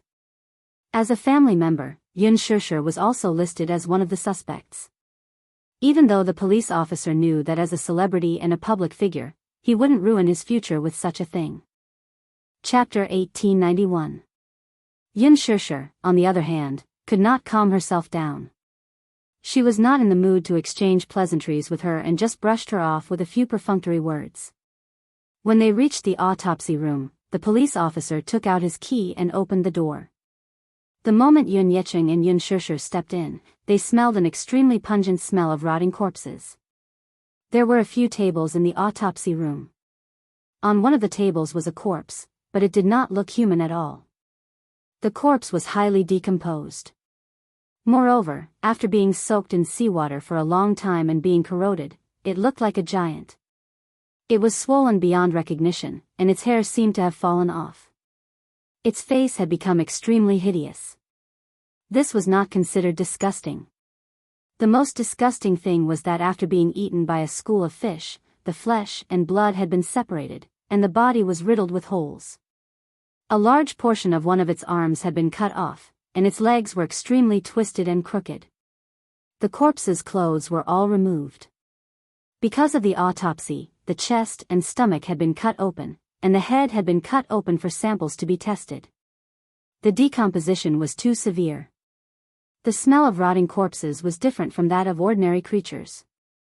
This kind of stench was rather disgusting and nauseating. Amidst the extreme rancidity, there was also a hint of sourness. Yun Shishir held her breath, but she still could not resist the pungent smell. She stood hesitantly at the door. Even though she was wearing a thick mask, she could not resist the smell. She did not know if she would vomit in front of the police officer and Yun Yecheng if she took a few more steps forward. The police officer kindly reminded her from the side, "If you find the smell very pungent, you can stay away." "Is the autopsy ongoing?" Yun Yecheng asked while enduring the pungent smell. The police officer nodded. "The autopsy is ongoing, but please understand that the condition of the corpse is too, the few experienced forensic doctors we hired can't stand to face the corpse for a long time. Therefore, the autopsy process is very long and has been ongoing for more than half a month." Yun Yecheng frowned. Indeed, one could imagine how serious the autopsy scene was. Yun Yecheng calmed down for a moment and walked toward the autopsy table. Just as he took a few steps forward, he came in contact with the pungent smell of rotting flesh. Unable to bear it any longer, he turned around abruptly and felt a strong wave of nausea. "Mr. Yun, don't force yourself. This scene is really not something an ordinary person can bear." Yun Yecheng waved his hand and walked to the side of the autopsy table. He lowered his head to look at the corpse and its ugly and hideous face. His heart ached, and tears fell from his eyes at once. It's too tragic. He had thought of countless outcomes, but he had never thought that it would be like this. No matter how unbearable Li Qin was, she was still his wife. They had been together for so many years, but one day, she appeared in such a pathetic state in front of him. "Li Qin, who did this to you?" Yun Shishir immediately went up to support him and consoled him. "Dad, don't be sad. She's already gone. How can it be gone just like that? And to die. Of all the things she shouldn't have done, she shouldn't have died such a miserable death." Tears streamed down Yun Yecheng's face. Chapter 1892. Yun Yecheng quickly agreed. Okay. When they reached the interrogation room, the police officer invited the couple in. After taking the documents, he sat down opposite them. Yun Yecheng looked a little uneasy and asked, "I'd like to ask, your question can be put aside for now. I have to go through the process first." Yun Yecheng nodded in surprise. "Your wife is called Li Qin. She's 49 years old this year, right?" Yun Yecheng nodded. "Yes. If she's still alive, she'll be celebrating her 50th birthday soon. May I ask if your wife has any grudges with anyone before this?" Yun Yecheng replied, "I don't think so. She rarely has any deep grudges with others. Although her character isn't good and she often quarrels with others, I've never heard of her having any deep grudges with anyone. How's your relationship with your neighbors? Yin Yeching thought for a while. Not really. She's quite sharp-tongued and often quarrels with her neighbors. She's not on good terms with them. Didn't she do anything suspicious before she went missing? Yin Yeching shook his head. Okay. If that's the case, may I ask? The police officer paused for a moment before probing. How's your relationship as husband and wife? Yin Yeching sighed and answered truthfully, our relationship isn't very good, and we often quarrel with each other. She's a very crafty and unreasonable person. Plus, she's probably going through menopause. So, we're always arguing about trivial things. Did you get physical when you quarreled? Yin Yeching smiled bitterly. Yes. She'll get physical when she's anxious, but I've never hit her. The police officer recorded this on the document and asked anxiously, in that case, your relationship as husband and wife is very bad. You can say that. The police officer asked again, where was the last time you saw her? And when? Yin Yeching replied, I can't remember the time, but the last time I saw her was in the hospital with my daughter. Your daughter? Yes. At that time, my daughter was in the hospital. Something happened to my daughter and her face was disfigured. She wanted me to pay for her daughter's treatment. But at that time, I really didn't have any money, so because of this, we had a big fight and divorced. Later, when I returned to the hospital, the mother and daughter were gone. Mother and daughter? A sharp glint flashed in the police officer's eyes. Yes. My daughter, Yun Na, is also missing. We understand the situation. Your daughter and wife went missing at the same time. Yin Yeching replied agitatedly, that's what I wanted to ask earlier. My daughter is missing, too. But now, I don't even know where my daughter is, nor do I know what's going on. He was afraid that Yun Na had also met with misfortune. This time, Li Qin's body was salvaged from the sea, but there was still no news about Yun Na, who he cared about the most. The police officer asked a sharp question, since the person has been missing for so long, why didn't you call the police immediately? Yin Yeching was stunned. The police officer questioned him suspiciously. Logically speaking, when your wife and daughter go missing, as a husband and father, you should be very anxious. Chapter 1893. Yin Yeching shook his head and sighed again. At that time, I had a huge argument with her and it escalated to the point of a divorce. I had to leave the hospital because of something. When I came back, both mother and daughter were gone. I thought that she had left home because she was disheartened by the marriage, so I really didn't think of this possibility. If I had known, I would have called the police. Who would have thought that she would meet with an accident? The police officer nodded. After understanding the situation, he asked Yun Shishir a few more questions. After taking the statement and taking their fingerprints, Yun Shishir and Yin Yeching left the interrogation room. Mu Yaja was outside the door, talking to Yu Yu on the phone. Just as Yun Shishir walked out, Mu Yaja ended the call. How's the identification of the body? He asked. Yun Shishir shook her head with a grave expression. It's her. She was already very indifferent to Li Qin. To put it bluntly, she really did not feel much when she saw Li Qin's body, but she was still a little dazed. The impact of seeing a person who was originally alive appear in such a hideous state in front of her was indescribable. Hence, this was the only thing she felt. However, Yin Yeching was different. After all, they had been husband and wife for decades. Being separated by life and death was still an indescribable pain. Yin Yeching was in a daze from the blow. His mind was still a little muddled as Yun Shishir helped him to the bench. The old chief walked out and reported to Muyaja. Then, he asked them to go home first, saying that he would inform them once there was any progress in the case. Yin Yeching asked, can we take the body back? She's already gone and we want a proper burial. The old chief shook his head and said, I'm afraid not. Because it's involved in a murder case, I'm afraid we can't bury her before the autopsy report is done. As the case is being investigated, We need to investigate it at any time. Yun Yecheng's eyes were indescribably cold. All right. Then I'll wait for your news. When Yu received a call from Muyaja, he found out that a body suspected to be Li Qin's. He frowned and hung up the phone. He sat on the sofa, unable to calm down. He's dead? How did he die? Little Munchkin had completely forgotten that he had something to do with Li Qin's death. However, he had forgotten that Li Qin's death was his doing. It was only natural that he did not remember. Because at that time, when he gave that order, his entire mental state appeared to be sick, almost as if he had gone mad. His purest personality had long disappeared, leaving only coldness. Yu himself did not know that his personality was very divided. In front of Yun Shishir, she was pure, kind, gentle, and beautiful. But when she turned around, she was cold and cruel. This was not because she was good at acting. Instead, it was a kind of personality distortion, dual personality. This was inseparable from his complicated childhood. He had been living in a dark world since he was a child. In addition, he was unwell and his family environment was terrible. On one side, he had Yun Shishir's meticulous care. She was gentle and meticulous. On the other side, Li Qin and Yun Na were viciously torturing and abusing them. It was inhumane torture and oppression. At the same time, in order to protect Yun Shishir, the kind-hearted Yu silently endured a lot.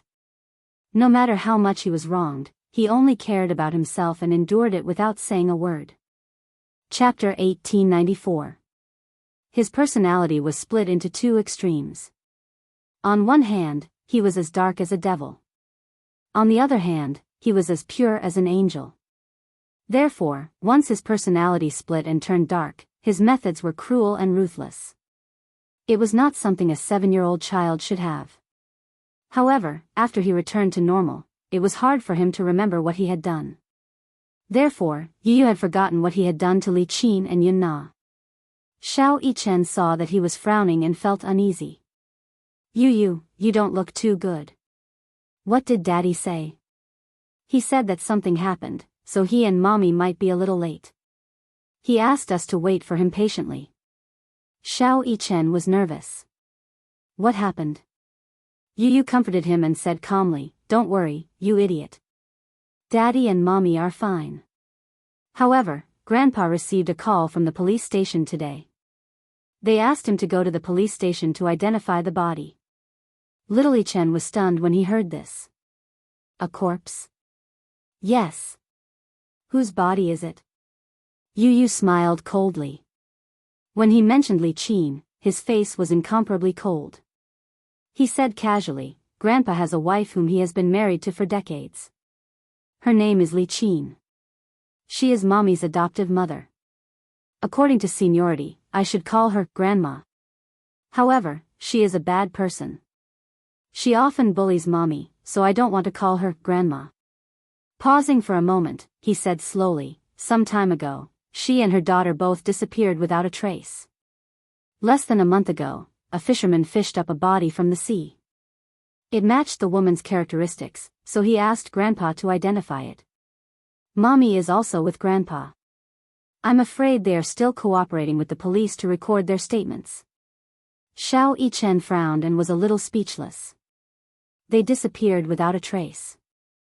How did they get fished up from the sea? It doesn't look like suicide. It looks more like a premeditated murder. What do you mean? Intuition. Xiao Yichen smiled. During his years in the special training camp, investigation was one of the most important subjects.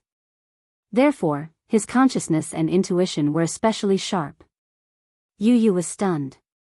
Xiao Yichen placed his hands behind his back and smiled at him. Then, he slowly said, "Apart from my intuition, if I were to calm down and analyze the situation, I wouldn't have gone through so much trouble to jump into the sea. Think about it, the capital's coastal theme is the estuary where the Longping River flows into the East China Sea. If it was suicide, then she would have to take a boat to the East China Sea to complete the condition of suicide. You have to know that there are only a few ports in the capital. The ports are tightly sealed, so I suspect that it was murder. I suspect foul play. Xiao Yichen's words instantly disrupted Yu Yu's train of thought. It was as if many fragmented fragments had been squeezed into his mind. There were the sounds of women begging for mercy, crying, and wailing, accompanied by thoughts that were surging like waves, rising and falling. His mind quickly fell into chaos. He fell onto the sofa in a daze and held his aching forehead. He fell into an inexplicable state of shock and uneasiness. Fragments of memories flashed before his eyes like a merry-go-round. Chapter 1895. Go ahead and cry. Your mommy isn't home now. Let's see who's going to help you. Let's see who's going to protect you. Isn't it too easy to just throw her into the pond?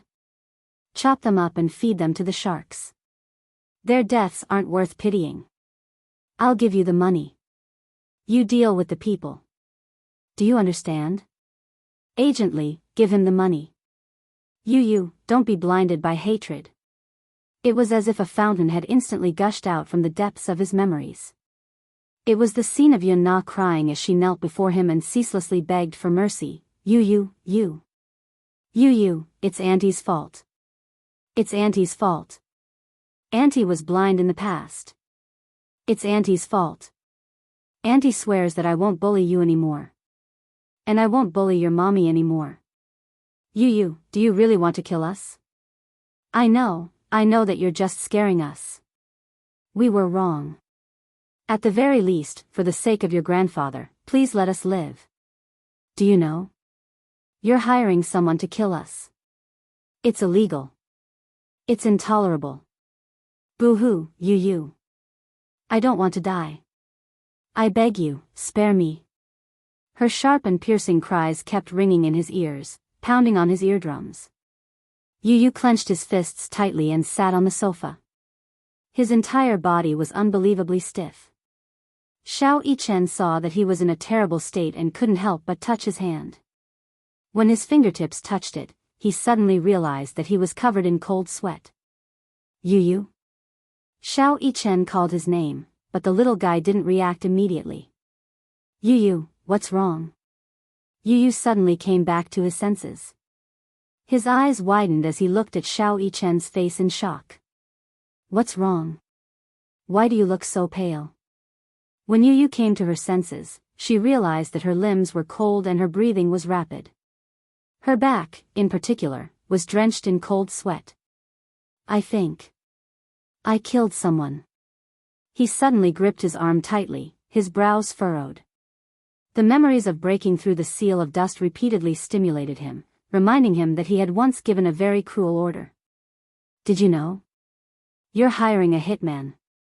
It was against the law. This was intolerable. Yu stood up abruptly from the sofa.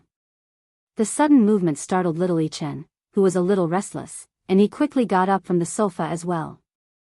What did you just say? Xiao Yichen was a little confused. You said, you killed someone? I need to go out for something. As she spoke, Yu took out her phone and dialed Li Hanlon's number. Agent Li, come and pick me up. Yes, President Yun. Yu walked to the entryway, took a jacket, put it on, and was about to leave. Mu Yichen hurriedly chased after her. Yu, where are you going? Yu turned around and reminded her, be good and stay at home. If Daddy and Mommy ask about me when they come back, cover for me. After she finished speaking, she slammed the door shut, leaving Xiao Yichen standing there in a daze. Xiao Yichen was dumbfounded. Then, she hugged her arms angrily and said angrily, what the hell? You left me alone at home and went out to fool around by yourself for no reason at all. I hate Yu the most. Chapter 1896. However, out of consideration for Yun Shishir's feelings, he did not reveal too much of his heartache. In the past, when the Yun family was still considered to be prosperous and respectable, the couple was very loving and respectful to each other. Perhaps because they did not have to worry about food and clothing, Li Qin was very obedient to Yun Yecheng. Therefore, even when Yun Yecheng wanted to adopt Yun Shishir, Li Qin did not stubbornly object. After a few arguments, she agreed to it. However, she was not her biological child, after all. Moreover, her original intention was to adopt a boy. Hence, her attitude toward Yun Shishir was very bad. Later, when the Yun family went bankrupt, Li Qin thought that she would have to live a life of hardship with Yun Yeqing after a few years of glory and wealth. There was a saying that went, "Poor couples have 100 sorrows." This saying was not wrong at all. When they were rich, they could easily buy a branded coat that cost tens of thousands. When they were poor, daily necessities like rice, oil, salt, soy sauce, vinegar, and tea became luxuries. After the bankruptcy, the family was at their wits' end. Li Qin was used to living a life of luxury. Now that the family was poor, she had to worry about trivial matters. Naturally, her temper became worse. The couple's relationship then deteriorated. Now, things were still the same, but the people were different. Yun Yeqing kept his head down and did not say a word, but how could Yun Shishir not know what he was worried about? "Dad, don't think too much. Even if she's gone, don't let your imagination run wild." "Sai, I'm just worried. I know you're worried about Yun Na's whereabouts." Yun Shishir frowned and covered the back of his hand. "Don't worry, I'll definitely find Yun Na. Her mother is gone, and we don't know where she went. Could she have met with an accident, too? That police officer just said that Li Qin was killed by someone, so where is Yun Na now? How can I be at ease now that we don't know whether she's dead or alive?" Yun Shishir's expression was grave. She was actually thinking that since Li Qin's body had been found, it was really hard to say whether Yun Na was dead or alive. She had a feeling that Yun Na had also met with an accident. Hence, she did not know how to comfort him when he let his imagination run wild. She could only tell him not to think too much. When they reached home, Yun Shishir realized that little Munchkin was gone. Xiao Yichen was sitting alone in the living room, watching television with his head propped up. Seeing that they had finally returned, she ran over and called out sweetly, "Daddy, Mommy, Grandpa." "Yes." "Where is Yu Yu?" Yun Shishir looked around but did not see Yu Yu. Xiao Yichen scratched his head and replied slowly, "Yu Yu, He could not help but frown as he blamed Yu Yu in his heart. This guy had left him here alone and left him with such a huge mess. How was he supposed to respond? Mu Yaja frowned. "Where did that kid go? He seems to have been taken away by someone just now." "By whom?" "I think it was Agent Li." Agent Li? Yun Shishir was obviously unfamiliar with this title. Mu Yaja reacted at once. Agent Li should be the principal of his former kindergarten. Yun Shishir nodded. She had met Yu Yu once when he was in the hospital. That principal seemed to treat Yu Yu as his own. She calmed down and gave Yu Yu a call. The call was quickly connected. Chapter 1897. Yu Yu replied, "Mommy, I'm sorry. The principal said that he wants to treat me to dessert, so he won't do it again. It's already so late. Mommy will be worried." Okay. Yu Yu coaxed her with a cheeky smile. "Mommy, I'm not a child. Don't worry. After I finish the dessert, the principal will send me home safely." Yun Shishir's lips twitched violently. She fell silent. A 7-year-old child said to her, "I'm not a child." No matter how she heard it, it sounded strange. "Okay, don't play tricks with me. If you don't want Mommy to worry, remember to come home early. Don't be playful. You have to be polite outside." "I know. Mommy, don't worry." After hanging up the phone, Yun Shishir carried Xiao Yichen and asked gently, "Baby, are you hungry? Mommy is late. As compensation, what do you want to eat? Mommy will make it for you." Xiao Yichen shuddered when he heard this. He said softly, "Mommy, if you really want to make it up to me, you should take me out for a meal." Yun Shishir's fragile heart received a heavy blow. Was her culinary skills that bad? She compromised. "Then, what do you want to eat? Mommy will take you out to eat." "I don't mind." "Mommy, why don't you ask for Grandpa's opinion? Xiao Yichen will eat whatever Grandpa wants to eat. The little guy's thoughtfulness made Yun Yeqing smile knowingly.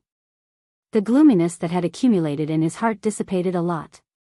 He took Xiao Yichen from Yun Shishir's arms and could not help teasing him. Xiao Yichen is so sensible. If Grandpa eats cornbread, will Xiao Yichen eat it too? Of course. Whatever Grandpa wants to eat, Xiao Yichen will treat him. Xiao Yichen patted his waist bag and giggled. Xiao Yichen has a lot of money on him. Hee hee. Yun Yeqing, on the other hand, was amused by his son's words. He caressed the boy's little head lovingly and could not bear to part with him. The atmosphere was joyous and harmonious. Yu Yu sat in the front passenger seat and fiddled with the child's safety seat in disgust. She said mercilessly, "Don't install this thing in the future. It's uncomfortable." Li Hanlin fell silent. Director Yun, as a child's seat is a must. Otherwise, if the traffic police stop me, I will be criticized and educated. Yu Yu looked at the sky. Li Hanlin regained his composure and asked, "Director Yun, what can I do for you this time?" Yu Yu pondered for a moment and said slowly, "Today, the police summoned my grandfather and mommy to the police station. They said that there is a corpse that needs to be identified." Hearing this, Li Hanlin was very sharp. He suddenly realized something, and his face suddenly darkened. Yu Yu turned to look at him and said, "Help me contact the police. I want to see the autopsy report." "Which police station is it?" Yu Yu shook his head. He did not know which police station it was. Since it was salvaged from the sea, the East Harbor branch should have a file on it. "Don't alert the enemy. I have some connections in the police station. It shouldn't be difficult to get a copy of the autopsy report." As Li Hanlin spoke, he noticed that Yu Yu's face was shockingly pale. His gaze fell on his hands on his knees. Even his fingertips were trembling. It was obvious that he was extremely uneasy. "Director Yun, what's wrong?" Li Hanlin asked with concern and heartache. "Agent Li, I'm scared." Chapter 1898.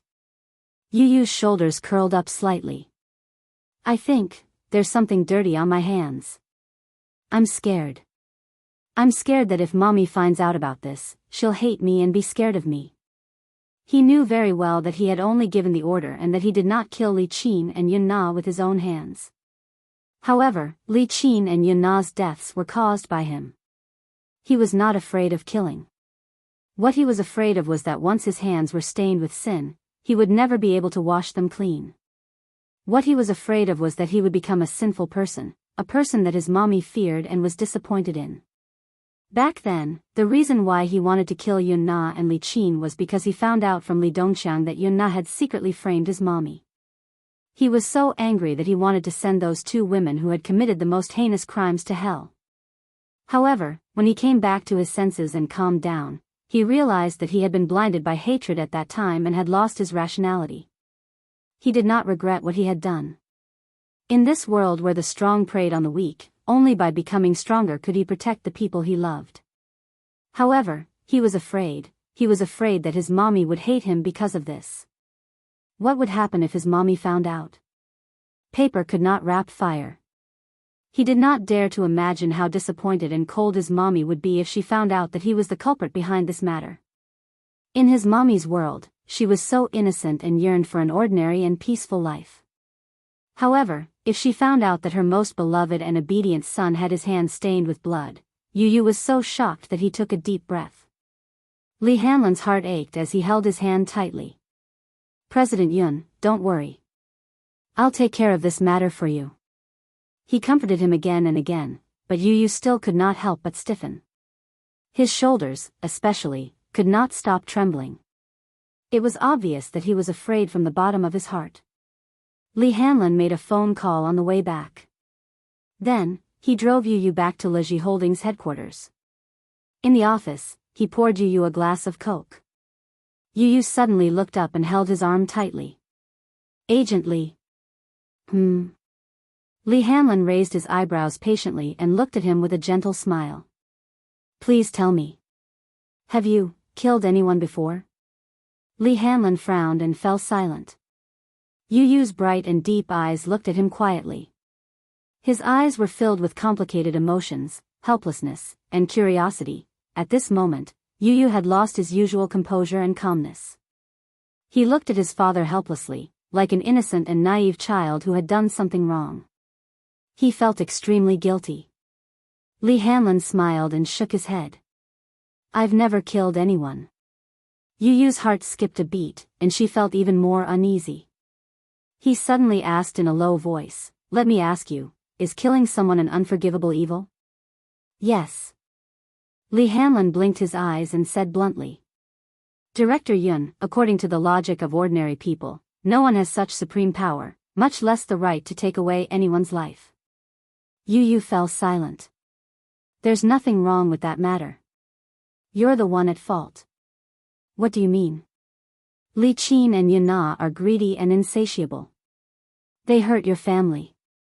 To you, this is an unforgivable crime. They ended up like this because you're stronger than them. There's nothing wrong with a person being strong." Chapter 1899.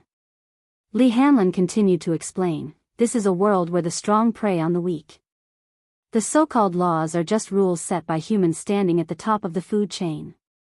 But isn't this also the fundamental meaning of the law of the jungle? Big fish eat small fish eat shrimps, shrimps eat mud, and humans eat fish. Deer eat grass, wolves eat deer, lions eat wolves, and humans hunt and kill lions. This is unfair to begin with. But in this world, there is no creature stronger than humans, so humans set the rules of the game, and there is no reproach. This is the law. Therefore, the law of the jungle, Huron's justice. There are many unimaginable darkness in this world. Either you don't touch it, or you become the strong." Li Hanlon sighed and gently hugged his shoulder. "Mr. Yun, your mistake is that you are still too young.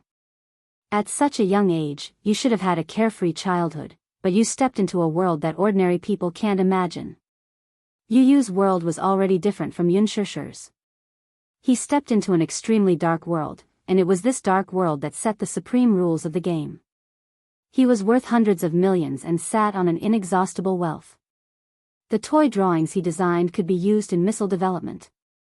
Once the Sky Eye project he participated in was successful, the entire Sky network would be blocked. The Hurricane Group behind him made a living from war.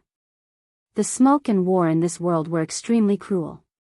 But as the ruler, the Hurricane Group had already controlled the rules of life and death.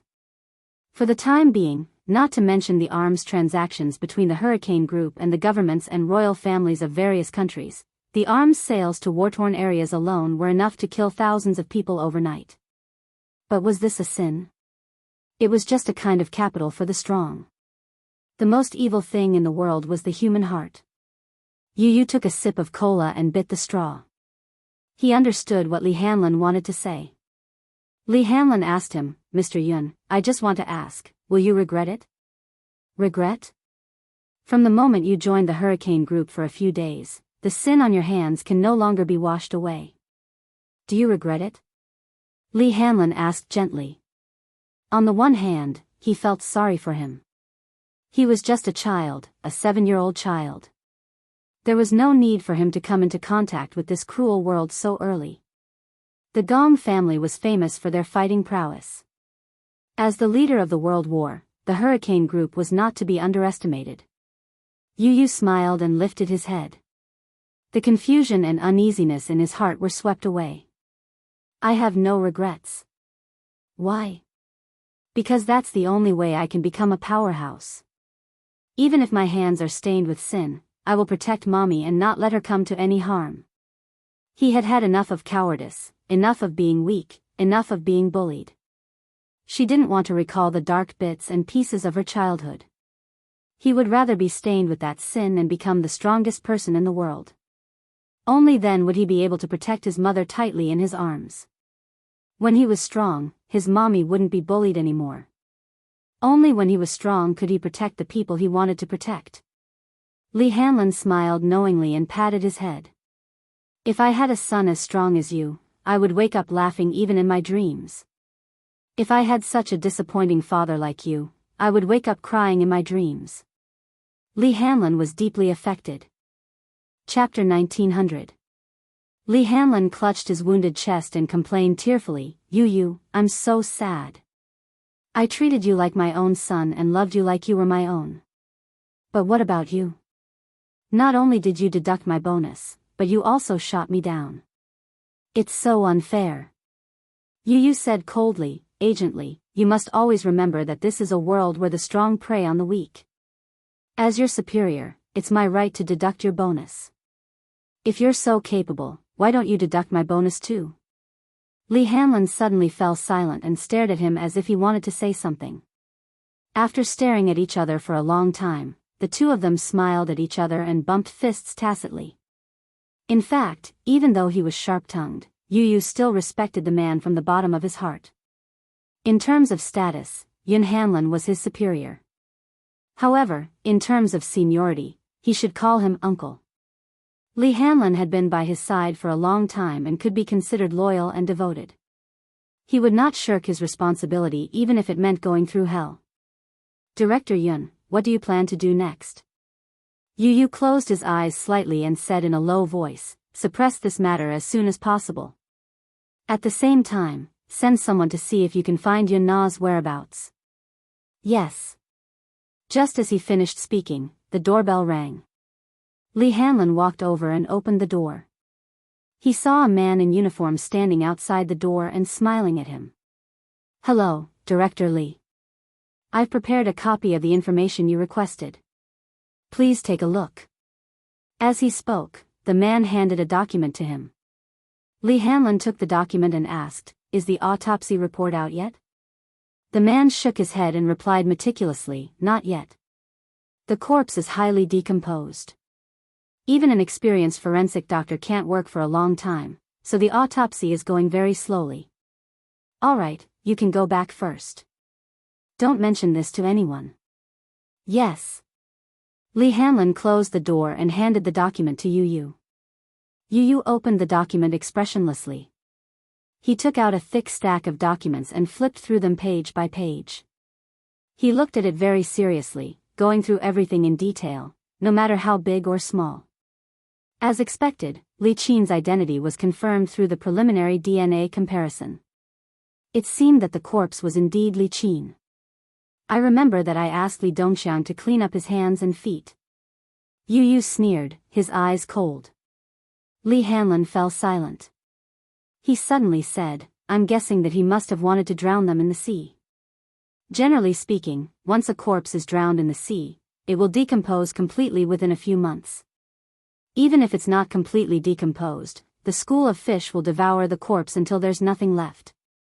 Li Dongxiang is not a kind person. He is ruthless and merciless. Lee Hanlon thought to himself, no matter how ruthless I am not as ruthless as you. However, he didn't dare to say this out loud. Lee Hanlon said casually, which one of the gangsters on East Street hasn't killed anyone before? Their days were spent licking blood from the edge of a blade. These people have no principles. They do things as long as they're paid. As for their efficiency, they can't be compared to professional killers. Even if Li Qin's corpse has been found, what about Yun Na's whereabouts? Yu raised his doubts. Chapter 1901. Yu disagreed. Since Li Qin has been found out, we still have to find Yun Na's whereabouts to play it safe. If she's alive, I want to see her. If she's dead, I want to see her corpse. If there's an accident, it'll be a disaster if we keep her alive. Lee Hanlon nodded in agreement, but said hesitantly, the East China Sea is so big. Finding a person is like finding a needle in a haystack. I can only do my best. Yu put the file on the table and pursed his lips. Indeed, finding a corpse in the sea was like finding a needle in a haystack.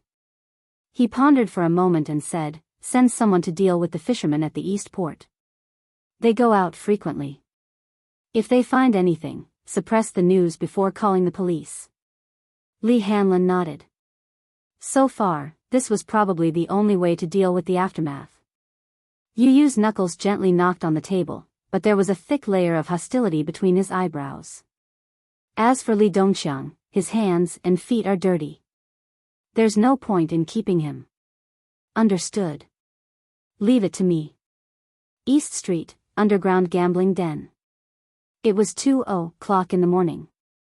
It was the time when there was a boiling cauldron of voices. Li Dongxiang was guarding the den with a cigarette in his mouth. He was like a tiger walking in his territory, patrolling around the den. Suddenly, a servant came over and whispered in his ear, "Boss, someone is looking for you." Li Dongxiang frowned and glanced at him.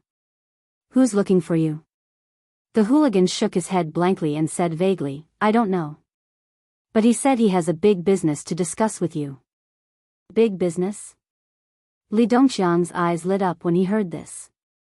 In their line of work, the so-called big business was a code word. It meant that there was a job for him. Therefore, he threw the cigarette butt on the ground and stepped on it. He asked casually, "Where is he?" "He's waiting in the house." Li Dongxiang ordered, "Watch the den for me. I'll be back soon." As he spoke, he walked towards the house. However, when he walked to the door, his nose keenly caught a suspicious scent of blood. People like him who walked on the fringes were very sensitive to the scent of blood. As soon as he walked to the door, he noticed it. Therefore, his hand that was pushing the door open hesitated for a moment, but he still pushed it open. Just as he was about to step in, he didn't know that a strong man in black standing at the door had grabbed his collar and pushed him. Li Dongxiang staggered and fell to the ground.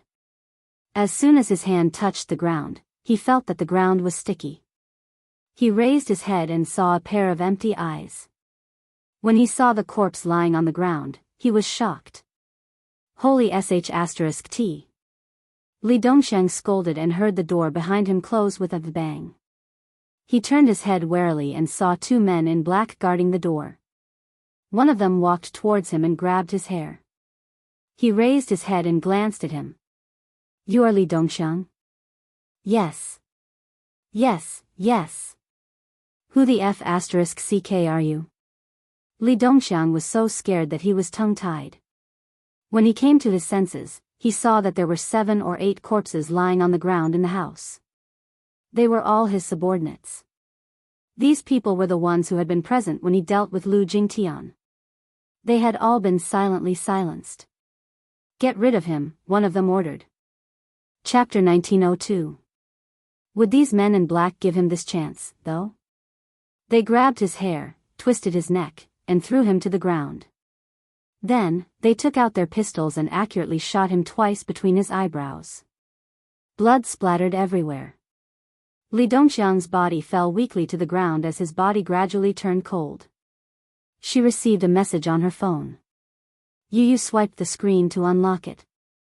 Li Hanlin sent a short message, "The trash has been cleaned up." Yu emotionlessly deleted the message and replied with a smiley face.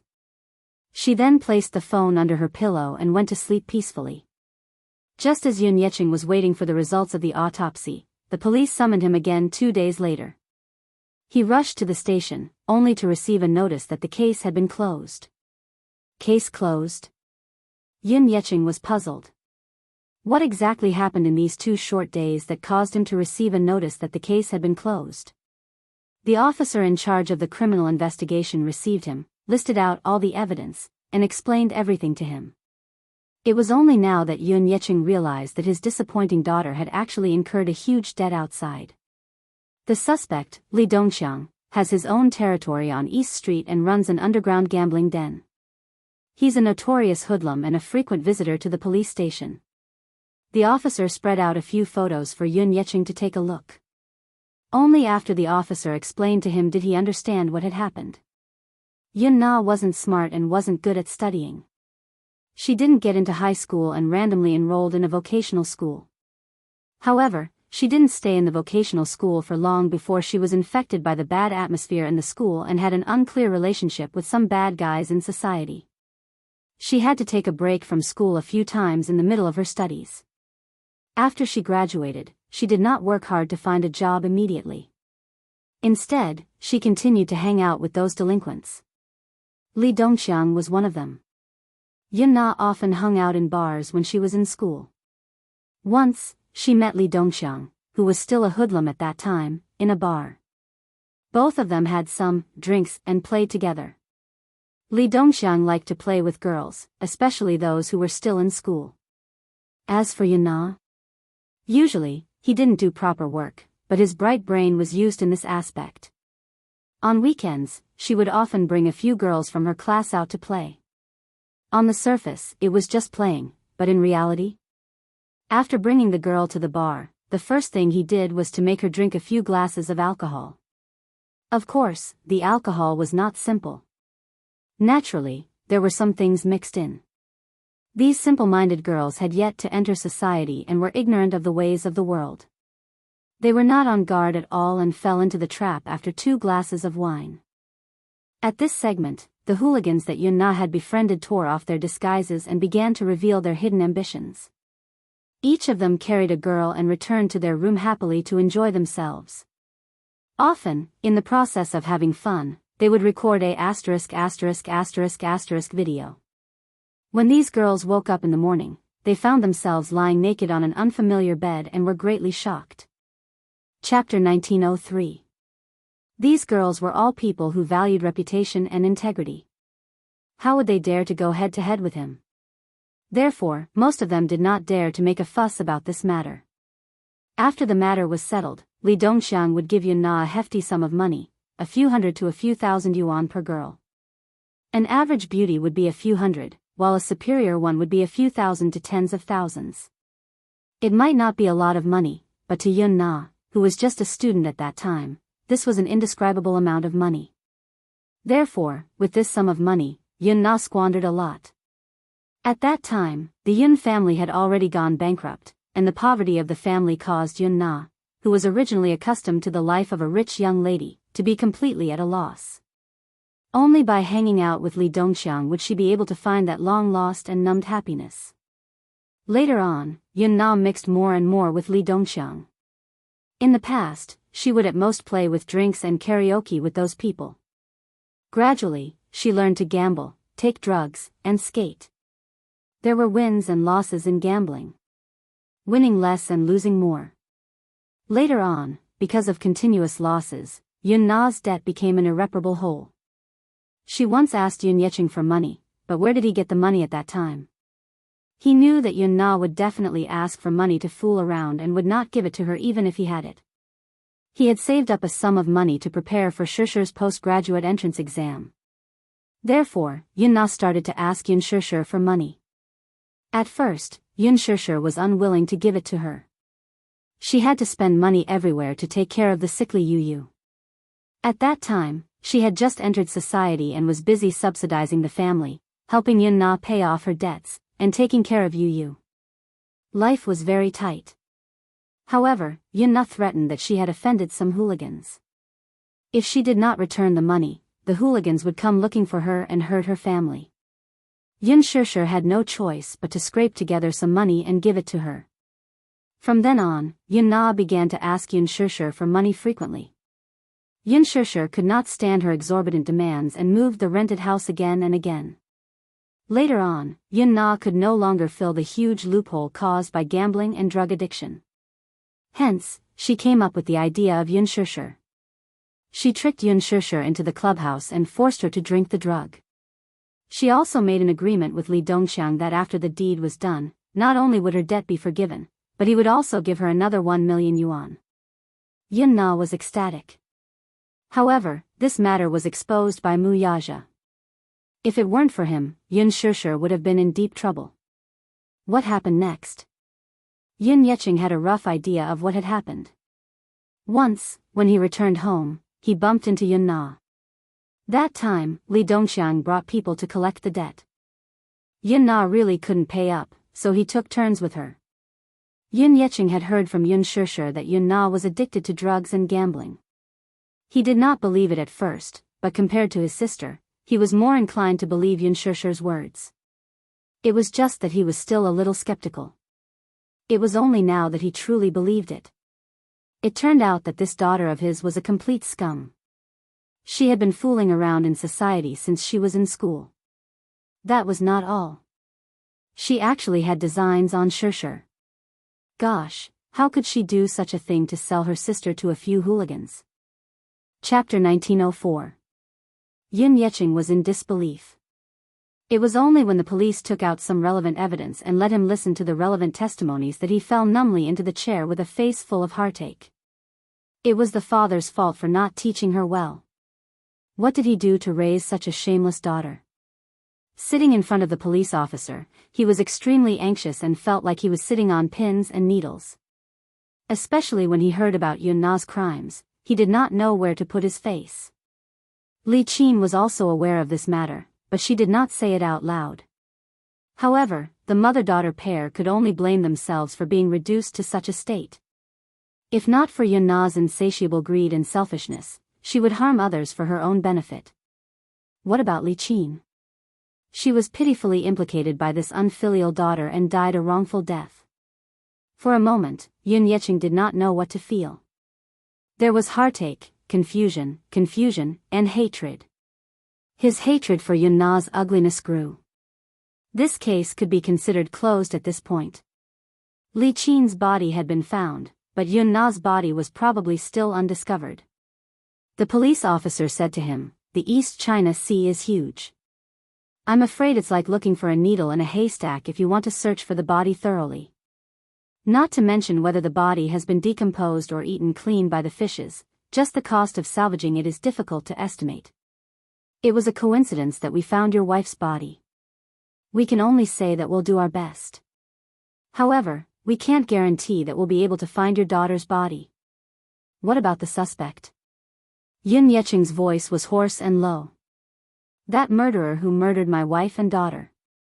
When will your department arrest him and bring him to justice?" The police officer replied, "The suspect was killed by his fellow gang members before we sent people to arrest him. He died in a fight with his gang members." "Fellow gang members?" "Yes." The police officer explained that Li Dongxiang and the gang members had a fierce exchange of gunfire. The police officer took out some photos taken at the scene and showed them to him. Li Dongxiang, male, 35 years old. He was attacked by a group of unknown people in an underground gambling house 2 nights ago. When we arrived, the scene was a mess. Blood flowed like a river.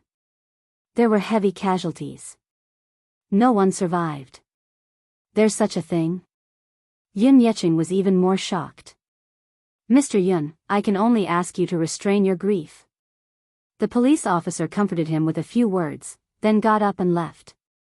Yun Yecheng slumped on the stool, unable to regain his senses for a long time. When Yun Shirshir was still on set, she received a call from Yun Yecheng. After learning about what had happened, she was in a daze for a long time. She thought that it would take a long time for the case to be closed, but she didn't expect it to be closed so soon. After the case was closed, they needed to go through the procedures to claim the body. After settling the paperwork, Yun Yecheng brought Li Qin's body back to be cremated and buried.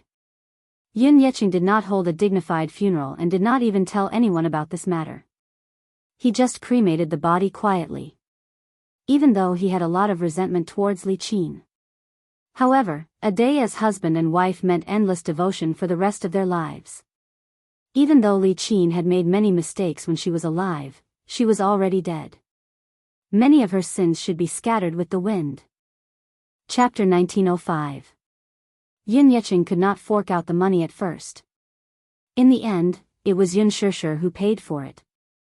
He felt guilty and grateful at the same time. Li Qin was very harsh toward Yun Shirshir when she was alive, yet this filial child was willing to let bygones be bygones and clean up the mess for him. He did not feel good about it. Yun Shirshir, however, said, "Hate is hate, but she's already dead. There's no need for me to be calculative with someone who's already dead. Dad, cherish the people in front of you. It's fine as long as you're happy." Shirshir. "Thank you. Dad. I've let you down." He was so regretful that he could not say anything else. "Director Yun, it's been settled." Li Hanlin's voice was deep and cryptic over the phone. The meaning behind it was self-evident. Yu nodded and gave a rare compliment. "I got it." You've managed to settle it in just 2 days. I have to say that you're quite capable. Lee Hanlon was at a loss. He did not know if this little guy was praising or belittling him. As if knowing what the person on the other end was thinking, Yu calmly replied, I'm praising you. Does this guy have a very good mind-reading ability? How can he guess what I'm thinking over the phone from so far away?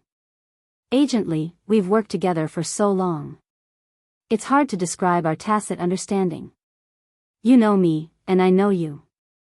Of course, I know what you're thinking. Yu said lightly, once again guessing what he was thinking. Lee Hanlon was completely speechless. Director Yun, yes? You must be the reincarnation of a demon. I feel that you're not a normal creature. There was a long silence on the other end. Just as Lee Hanlon was on tenterhooks, Yu's cold voice sounded from the other end. It's almost the new year. It seems that someone doesn't want his year-end bonus. Director Yun, don't. I was just joking with you. Before he could finish his sentence, a cold beeping sound came from the other end. Lee Hanlon hugged his phone and felt like crying. Wulon Mountain Public Cemetery. It was sparsely populated. After the winter solstice, this place became unusually bleak. Early in the morning, at the first glimmer of dawn, a thin figure suddenly appeared at the gate. The thin figure was wearing a hooded black sweater. The collar of the sweater was pulled all the way to the neck. A large hat was placed on the top of the head, covering half of the person's face. It was impossible to see the person's appearance clearly. However, judging from her figure, she was a young woman of average height. The woman put her hands in her pockets and slowly walked through the door. The bodyguard stood up and raised his head to look at the newcomer, but a strange feeling arose in his heart. He had seen people sweeping the tombs, but he had never seen them before. It was still early in the morning, when the cemetery had just opened, and they were already sweeping the tombs.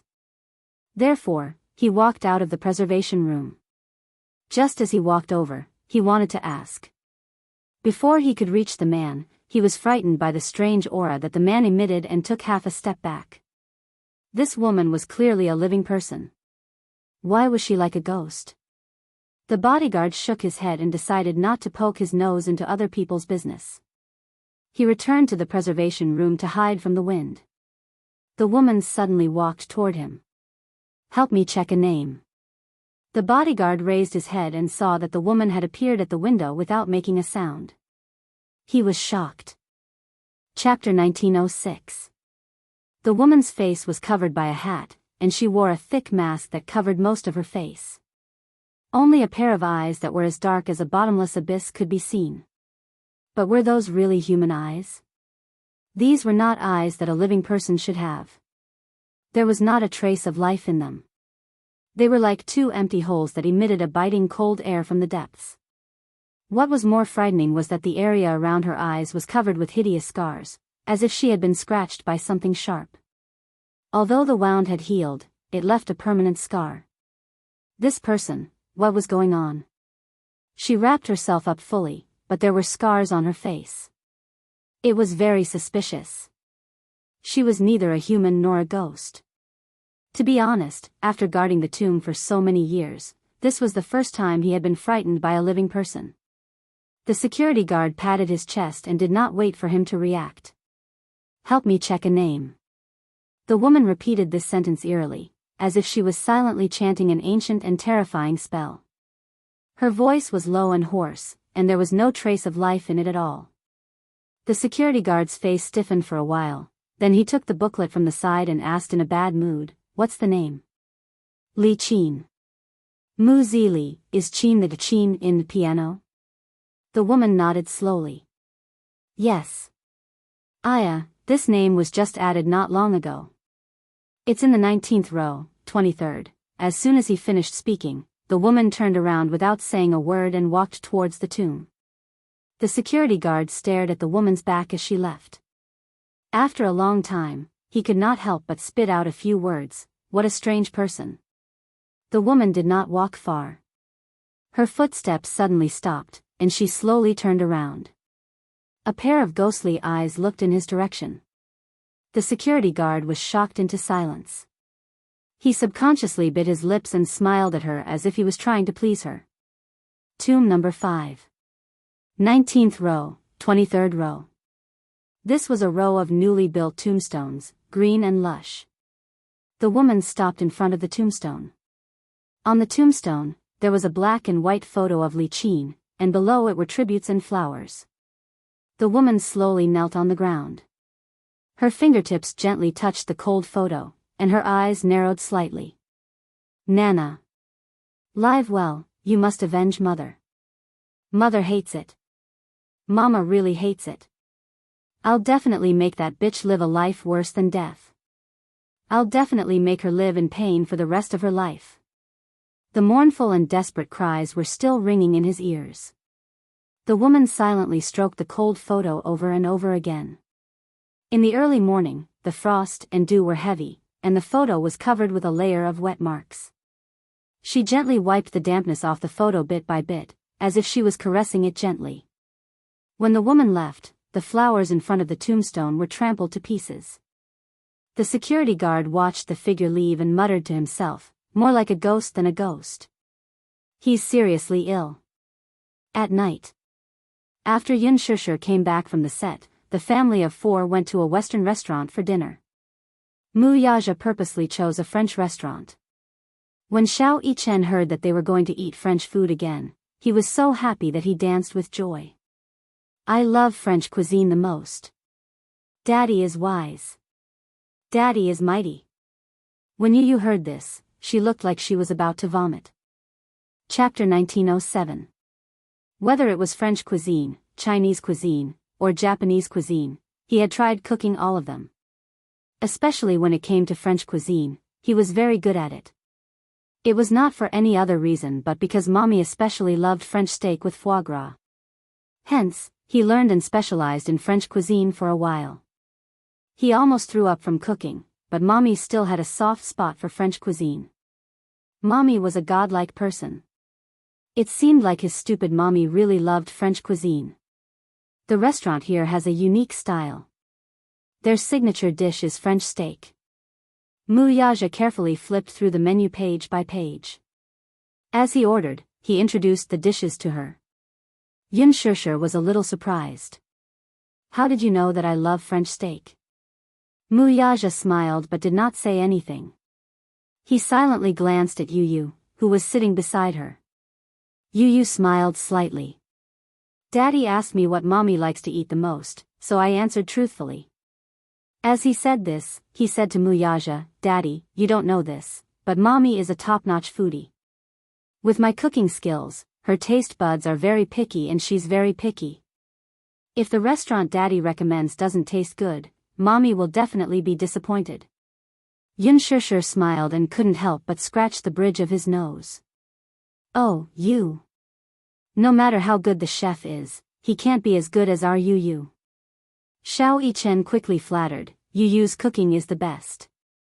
Yu's steak is the best in the world. Seeing through his flattery, Yu coldly retorted, have you tried the fried steak I've made before? The corners of Mu Yichen's eyes twitched violently. No. Mu Yaja said indifferently, Xiao Yichen, you've grown up. You've hit the nail on the head with your flattery. Yun Shishir was so amused that she kept laughing. Mu Yichen felt even more uneasy. He suddenly twisted his words and forced logic. What do you mean by flattery? I'm telling the truth. Also, I've tried Yu's steak before. Yun Shishir and Yu looked at each other blankly. When? Dream. Mu Yichen muttered. Dead silence, the three of them looked at Mu Yichen pitifully. The latter poked his little finger pitifully, looking extremely aggrieved. It's Yu's fault for not cooking for me. You little foodie, what else do you know other than eating? Yu was annoyed at him for being a disappointment and poked his little head. Mu Yichen lowered his little head dejectedly and looked very pitiful.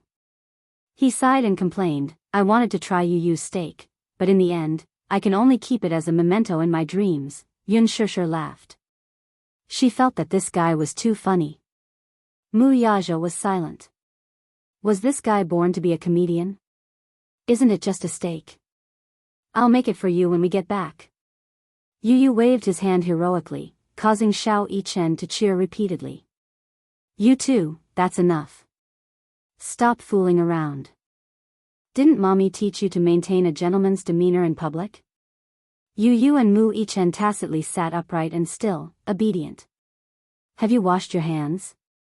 Yu Yu and Xiao Yichen shook their heads. Mu Yaja gently rubbed Mu Yichen's black hair and smiled at her. You order first. I'll bring the two guys to wash their hands. Okay. Yun Shishir suddenly asked, what do you want to eat? Chapter 1908. Mu Yaja got up and walked to the washroom with one hand holding the other child's hand. However, what was slightly interesting was that the two little guys were only waist-high. One was big, and the other was small, so there was a very distinct height difference. Mu Yaja's 1.88 meters tall height was eye-catching. However, perhaps because he was too tall, he had to lower his posture a little and bend his knees slightly while holding the two children's hands. Therefore, the man did not look as domineering as before. Instead, he looked more gentle and meticulous as a father. He was a young father, 28 years old, but he was the father of two children. Perhaps because of his lack of experience or because he was used to being swift and decisive, he was even a little helpless when facing the two little guys. However, other than being uneasy, there was the gentleness in his father's nature that could not be hidden. Yun Shishir's eyes curved as she could not help but touch the diamond ring on her ring finger. Her heart was filled with sweet satisfaction. She lowered her head and browsed through the menu, hesitating as she chose the dishes. Sister Song. Here, I'm here. A woman's voice suddenly sounded from the neighboring seat. Yun Shishir looked up in confusion and was surprised to meet eyes with a familiar face. Song Enya, who was dressed to the nines with exquisite makeup, walked in with a sachet in her hand. The moment she saw Yun Shishir, who was sitting in a private room facing her, her gaze changed again and again. Why are you here?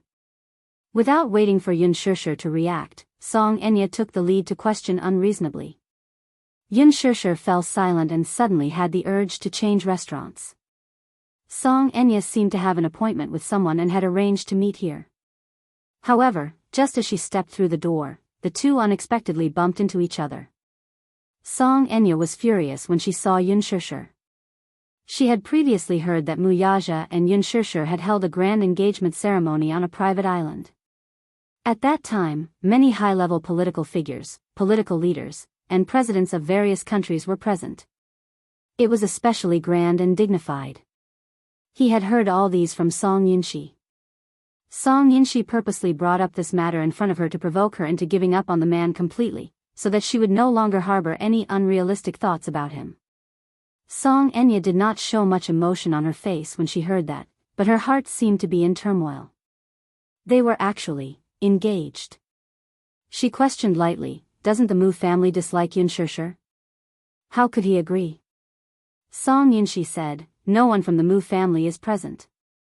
Uncle Mu did it himself without using any of the Mu family's resources. However, what was unexpected was that it was done in such a grand manner. I heard that Uncle Mu racked his brains to create a dreamy beach wedding for that woman. The scene is very romantic and dreamy, just like a fairy tale. Song Yunshi's nonchalant words were like the sharpest icicles, piercing her heart and causing it to bleed. Song Enya was so heartbroken that she could not breathe. She could not take it lying down. Even though she knew very well that she might not be able to win Brother Mu's heart even if she did everything she could not let go calmly. She could not take it lying down. All along, she had never said that she could not get what she wanted. Chapter 1909. What right did Yun Shishir have to have what she could not have? With this thought in mind, Song Enya felt increasingly unbalanced. Hence, she hated Yun Shishir to the core.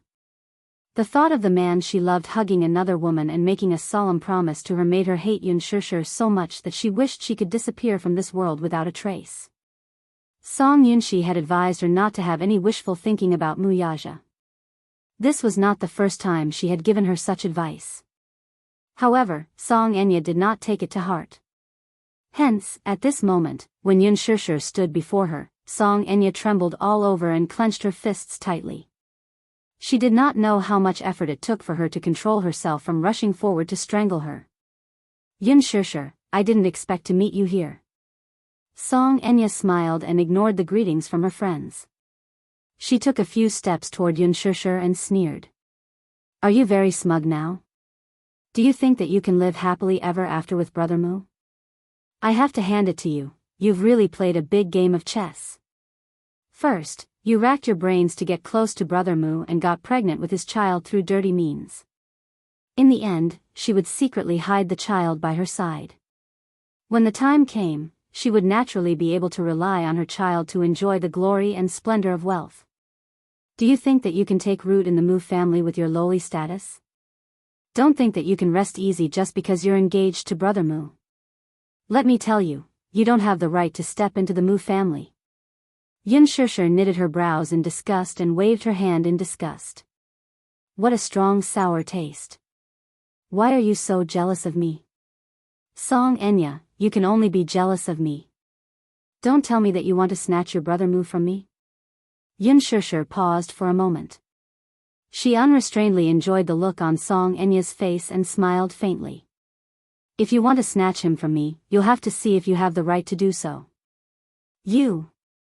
Song Enya did not expect Yun Shishir to reply to her with such an aggressive tone. She was so furious that her shoulders heaved up and down violently as her whole body trembled in anger. A slut will always be a slut. Look. I really hope that Brother Mu is also here, so that he can hear your wild ambitions with his own ears. Don't keep calling me Brother Mu. I remember that according to seniority, you should call him uncle. Then, as your aunt, shouldn't you be a little more respectful? She was the mayor's daughter, yet she had such poor upbringing. She kept saying, slut every day. If word got out, it would be very unpleasant. I heard that you graduated from a prestigious school, so you should be well-mannered. I didn't expect you to behave like an unreasonable shrew. Such merciless mockery made Song Enya lose all face. Unable to control her anger, she lost her rationality and strode up to Yun Shishir. She glared at her condescendingly and scolded, you shameless slut. As he spoke, he raised his hand and was about to slap Lin Menya. In the next second, her hand was tightly grasped by a strong hand. Let go. Who is it? Song Enya turned around abruptly and sent a palm strike toward her. Chapter 1910. Before Song Enya could see clearly who the person in front of her was, her face was already burning. It was a powerful slap to the face, but it caused everyone present to be fiercely stunned. Mu Yaja pulled her away. Song Enya lost her balance and staggered, falling onto the dining table and sitting on the floor. Even now, she was still in disbelief as she raised her head. However, when she finally saw who the slap came from, she was so wrong that tears instantly filled her eyes. Brother Mu. He actually slapped her. And in front of everyone. The most embarrassing thing for her was that Mu Yaja had slapped her in front of Yun Shishir. The pain on her face was not even a millionth of the pain in her heart. At that moment, Song Enya's world turned dark and gloomy. She fell to the ground, and her rather embarrassing appearance caused her to lose all her face. She held her aching cheek and tightly pursed her lips. Her trembling lips were simply unable to form a complete word. Why? This is the first time in his life that Brother Mu has been so angry with me for a lowly woman.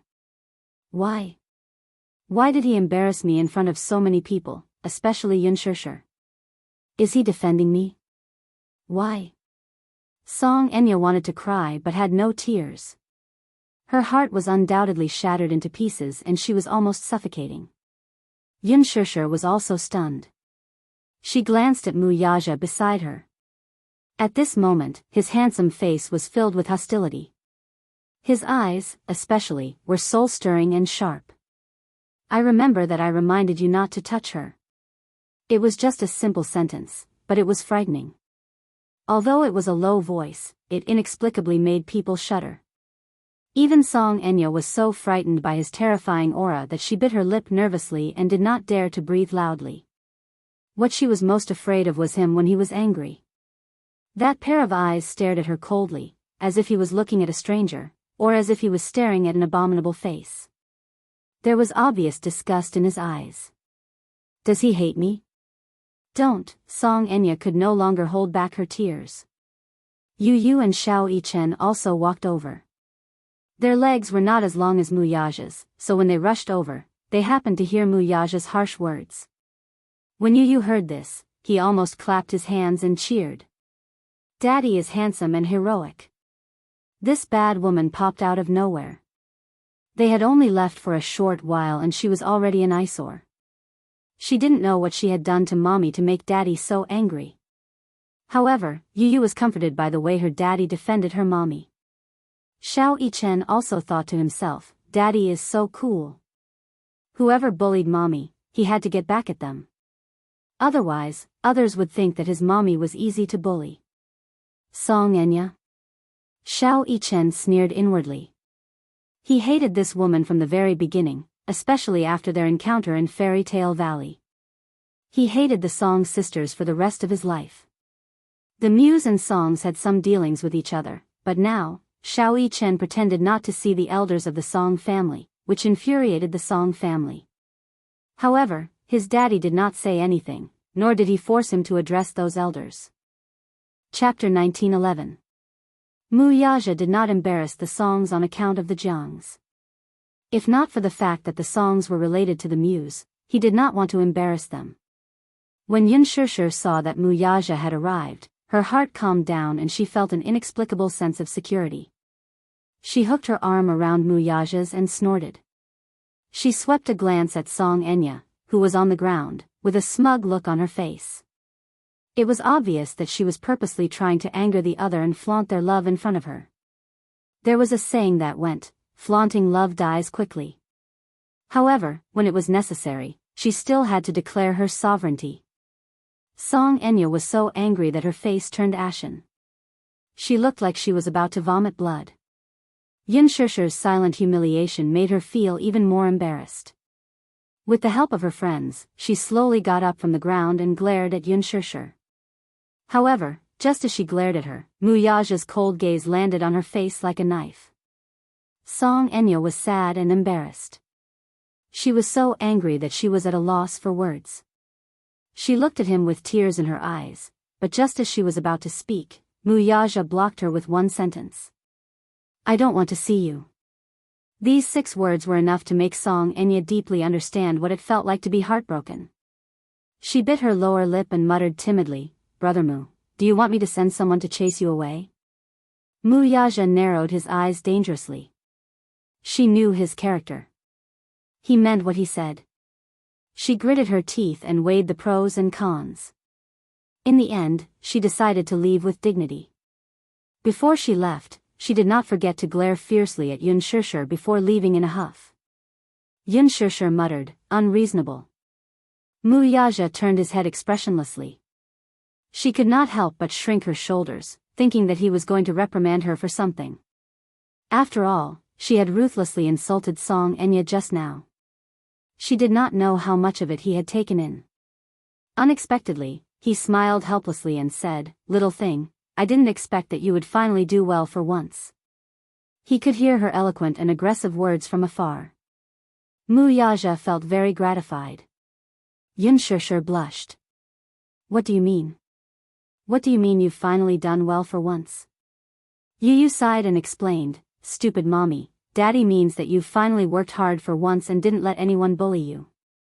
Yun Shishir, Xiao Yichen pursed his lips and said, Where did this bad woman come from? How annoying. Isn't it enough for you to harm me? You even came to harm my mommy. Yun Shishir was surprised. When did she harm you? Let's not talk about the past. Anyway, even I can see that neither of the Song sisters is good. Yu Yu said coldly from the side, Mu-Chen, can't you tell? That woman is obviously trying to snatch Daddy from Mommy. Snatch Daddy? When Xiao Yichen heard this, he immediately hugged Muyaja tightly and said indignantly, No way. If she wants to snatch Daddy, she'll have to get past me first.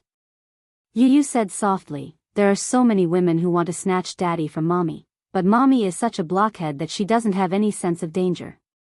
Xiao Yichen laughed when he heard this. That's because mommy has a lot of suitors too. Yun Shishir suddenly fell silent. Mu Yaja held his forehead, unable to listen to this anymore. You two little fools, sit down obediently. Chapter 1912. Mu Yaja asked, did she touch you? Yun Shishir shook her head. No, she didn't. I was about to hit her, but you arrived just in time. If I didn't arrive in time, would you have let her hit you without retaliating? Mu Yaja wondered if Song Enya would have been able to bully her if he had not arrived in time. Says who? I was just about to retaliate when you arrived to protect me. Yun Shishir said in all seriousness, not forgetting to make fun of him. Hubby, I didn't expect you to be so nimble. Could it be that you sensed that I was about to be bullied, so you rushed over on your flaming wheels to save me? As soon as she finished speaking, Yu and Xiao Yichen could not help but burst into laughter. Mu Yaja's face darkened. What are you thinking about in that little head of yours all day long? Despite his disdain, however, the corners of his mouth were still smiling. The way Yun Shishir addressed him as hubby earlier had warmed his heart. This little lass was really too adorable. This was especially so when she held his arm, silently declaring her sovereignty over his niece. He actually felt very warm and even, a great sense of accomplishment. This gave him a greater sense of accomplishment than if he had successfully negotiated a sky-high contract. Hubby, tell me, why is there a woman who doesn't know what's good for her? What if she comes to harass me again? Mu Yaja replied nonchalantly, hit her back. Hit her back? Yun Shishir fell silent. What a simple and crude answer. Yun Shishir mumbled, she's the mayor's daughter. Her family is full of influential people. If you ask me to hit her back, isn't it obvious that you want me to create trouble for you? Mu Yaja replied in all seriousness, Madam, you must always remember your identity. Huh? She's the mayor's daughter, and you're the young mistress of the Mu group. Your status is higher than hers. Even if you bully her, when the time comes and things get out of hand, the one who comes running to apologize is her, not you. Do you understand? Mu Yaja said indifferently. So, my husband is so powerful? Yun Shishir pretended to be surprised and looked at him. The expression on her face was playful and cute. Mu Yaja cast a sidelong glance at her. You just found out? Yun Shishir stared blankly for a moment. Then, she smiled. However, there was a hint of bitterness in her eyes. She faintly said, however, what young madam, it seems, the Mu family doesn't approve of me. I really can't afford this title. Muya, on the other hand, furrowed his brows and gripped her hand tightly. It's enough that I approve of you. I have the final say in the Mu family. Your identity is also up to me to decide. You are my fiancée. In the future, you will be Mu Yaja's only wife. Who dares to say no to the person I've decided on? His domineering and exclusive style was evident. Yun Shishir stared at him, dumbfounded. For a moment, she did not even know how to respond. Don't worry. Before the wedding, all your worries will not appear again. Give me some time, and I'll give you an explanation. Mu Yaja's tone was solemn when he said this. Yun Shishir was touched and nodded. After dinner, the family originally planned to go home. However, Xiao Yichen and Yu were full. Hence, they suggested watching a movie to digest their food. Watch a movie?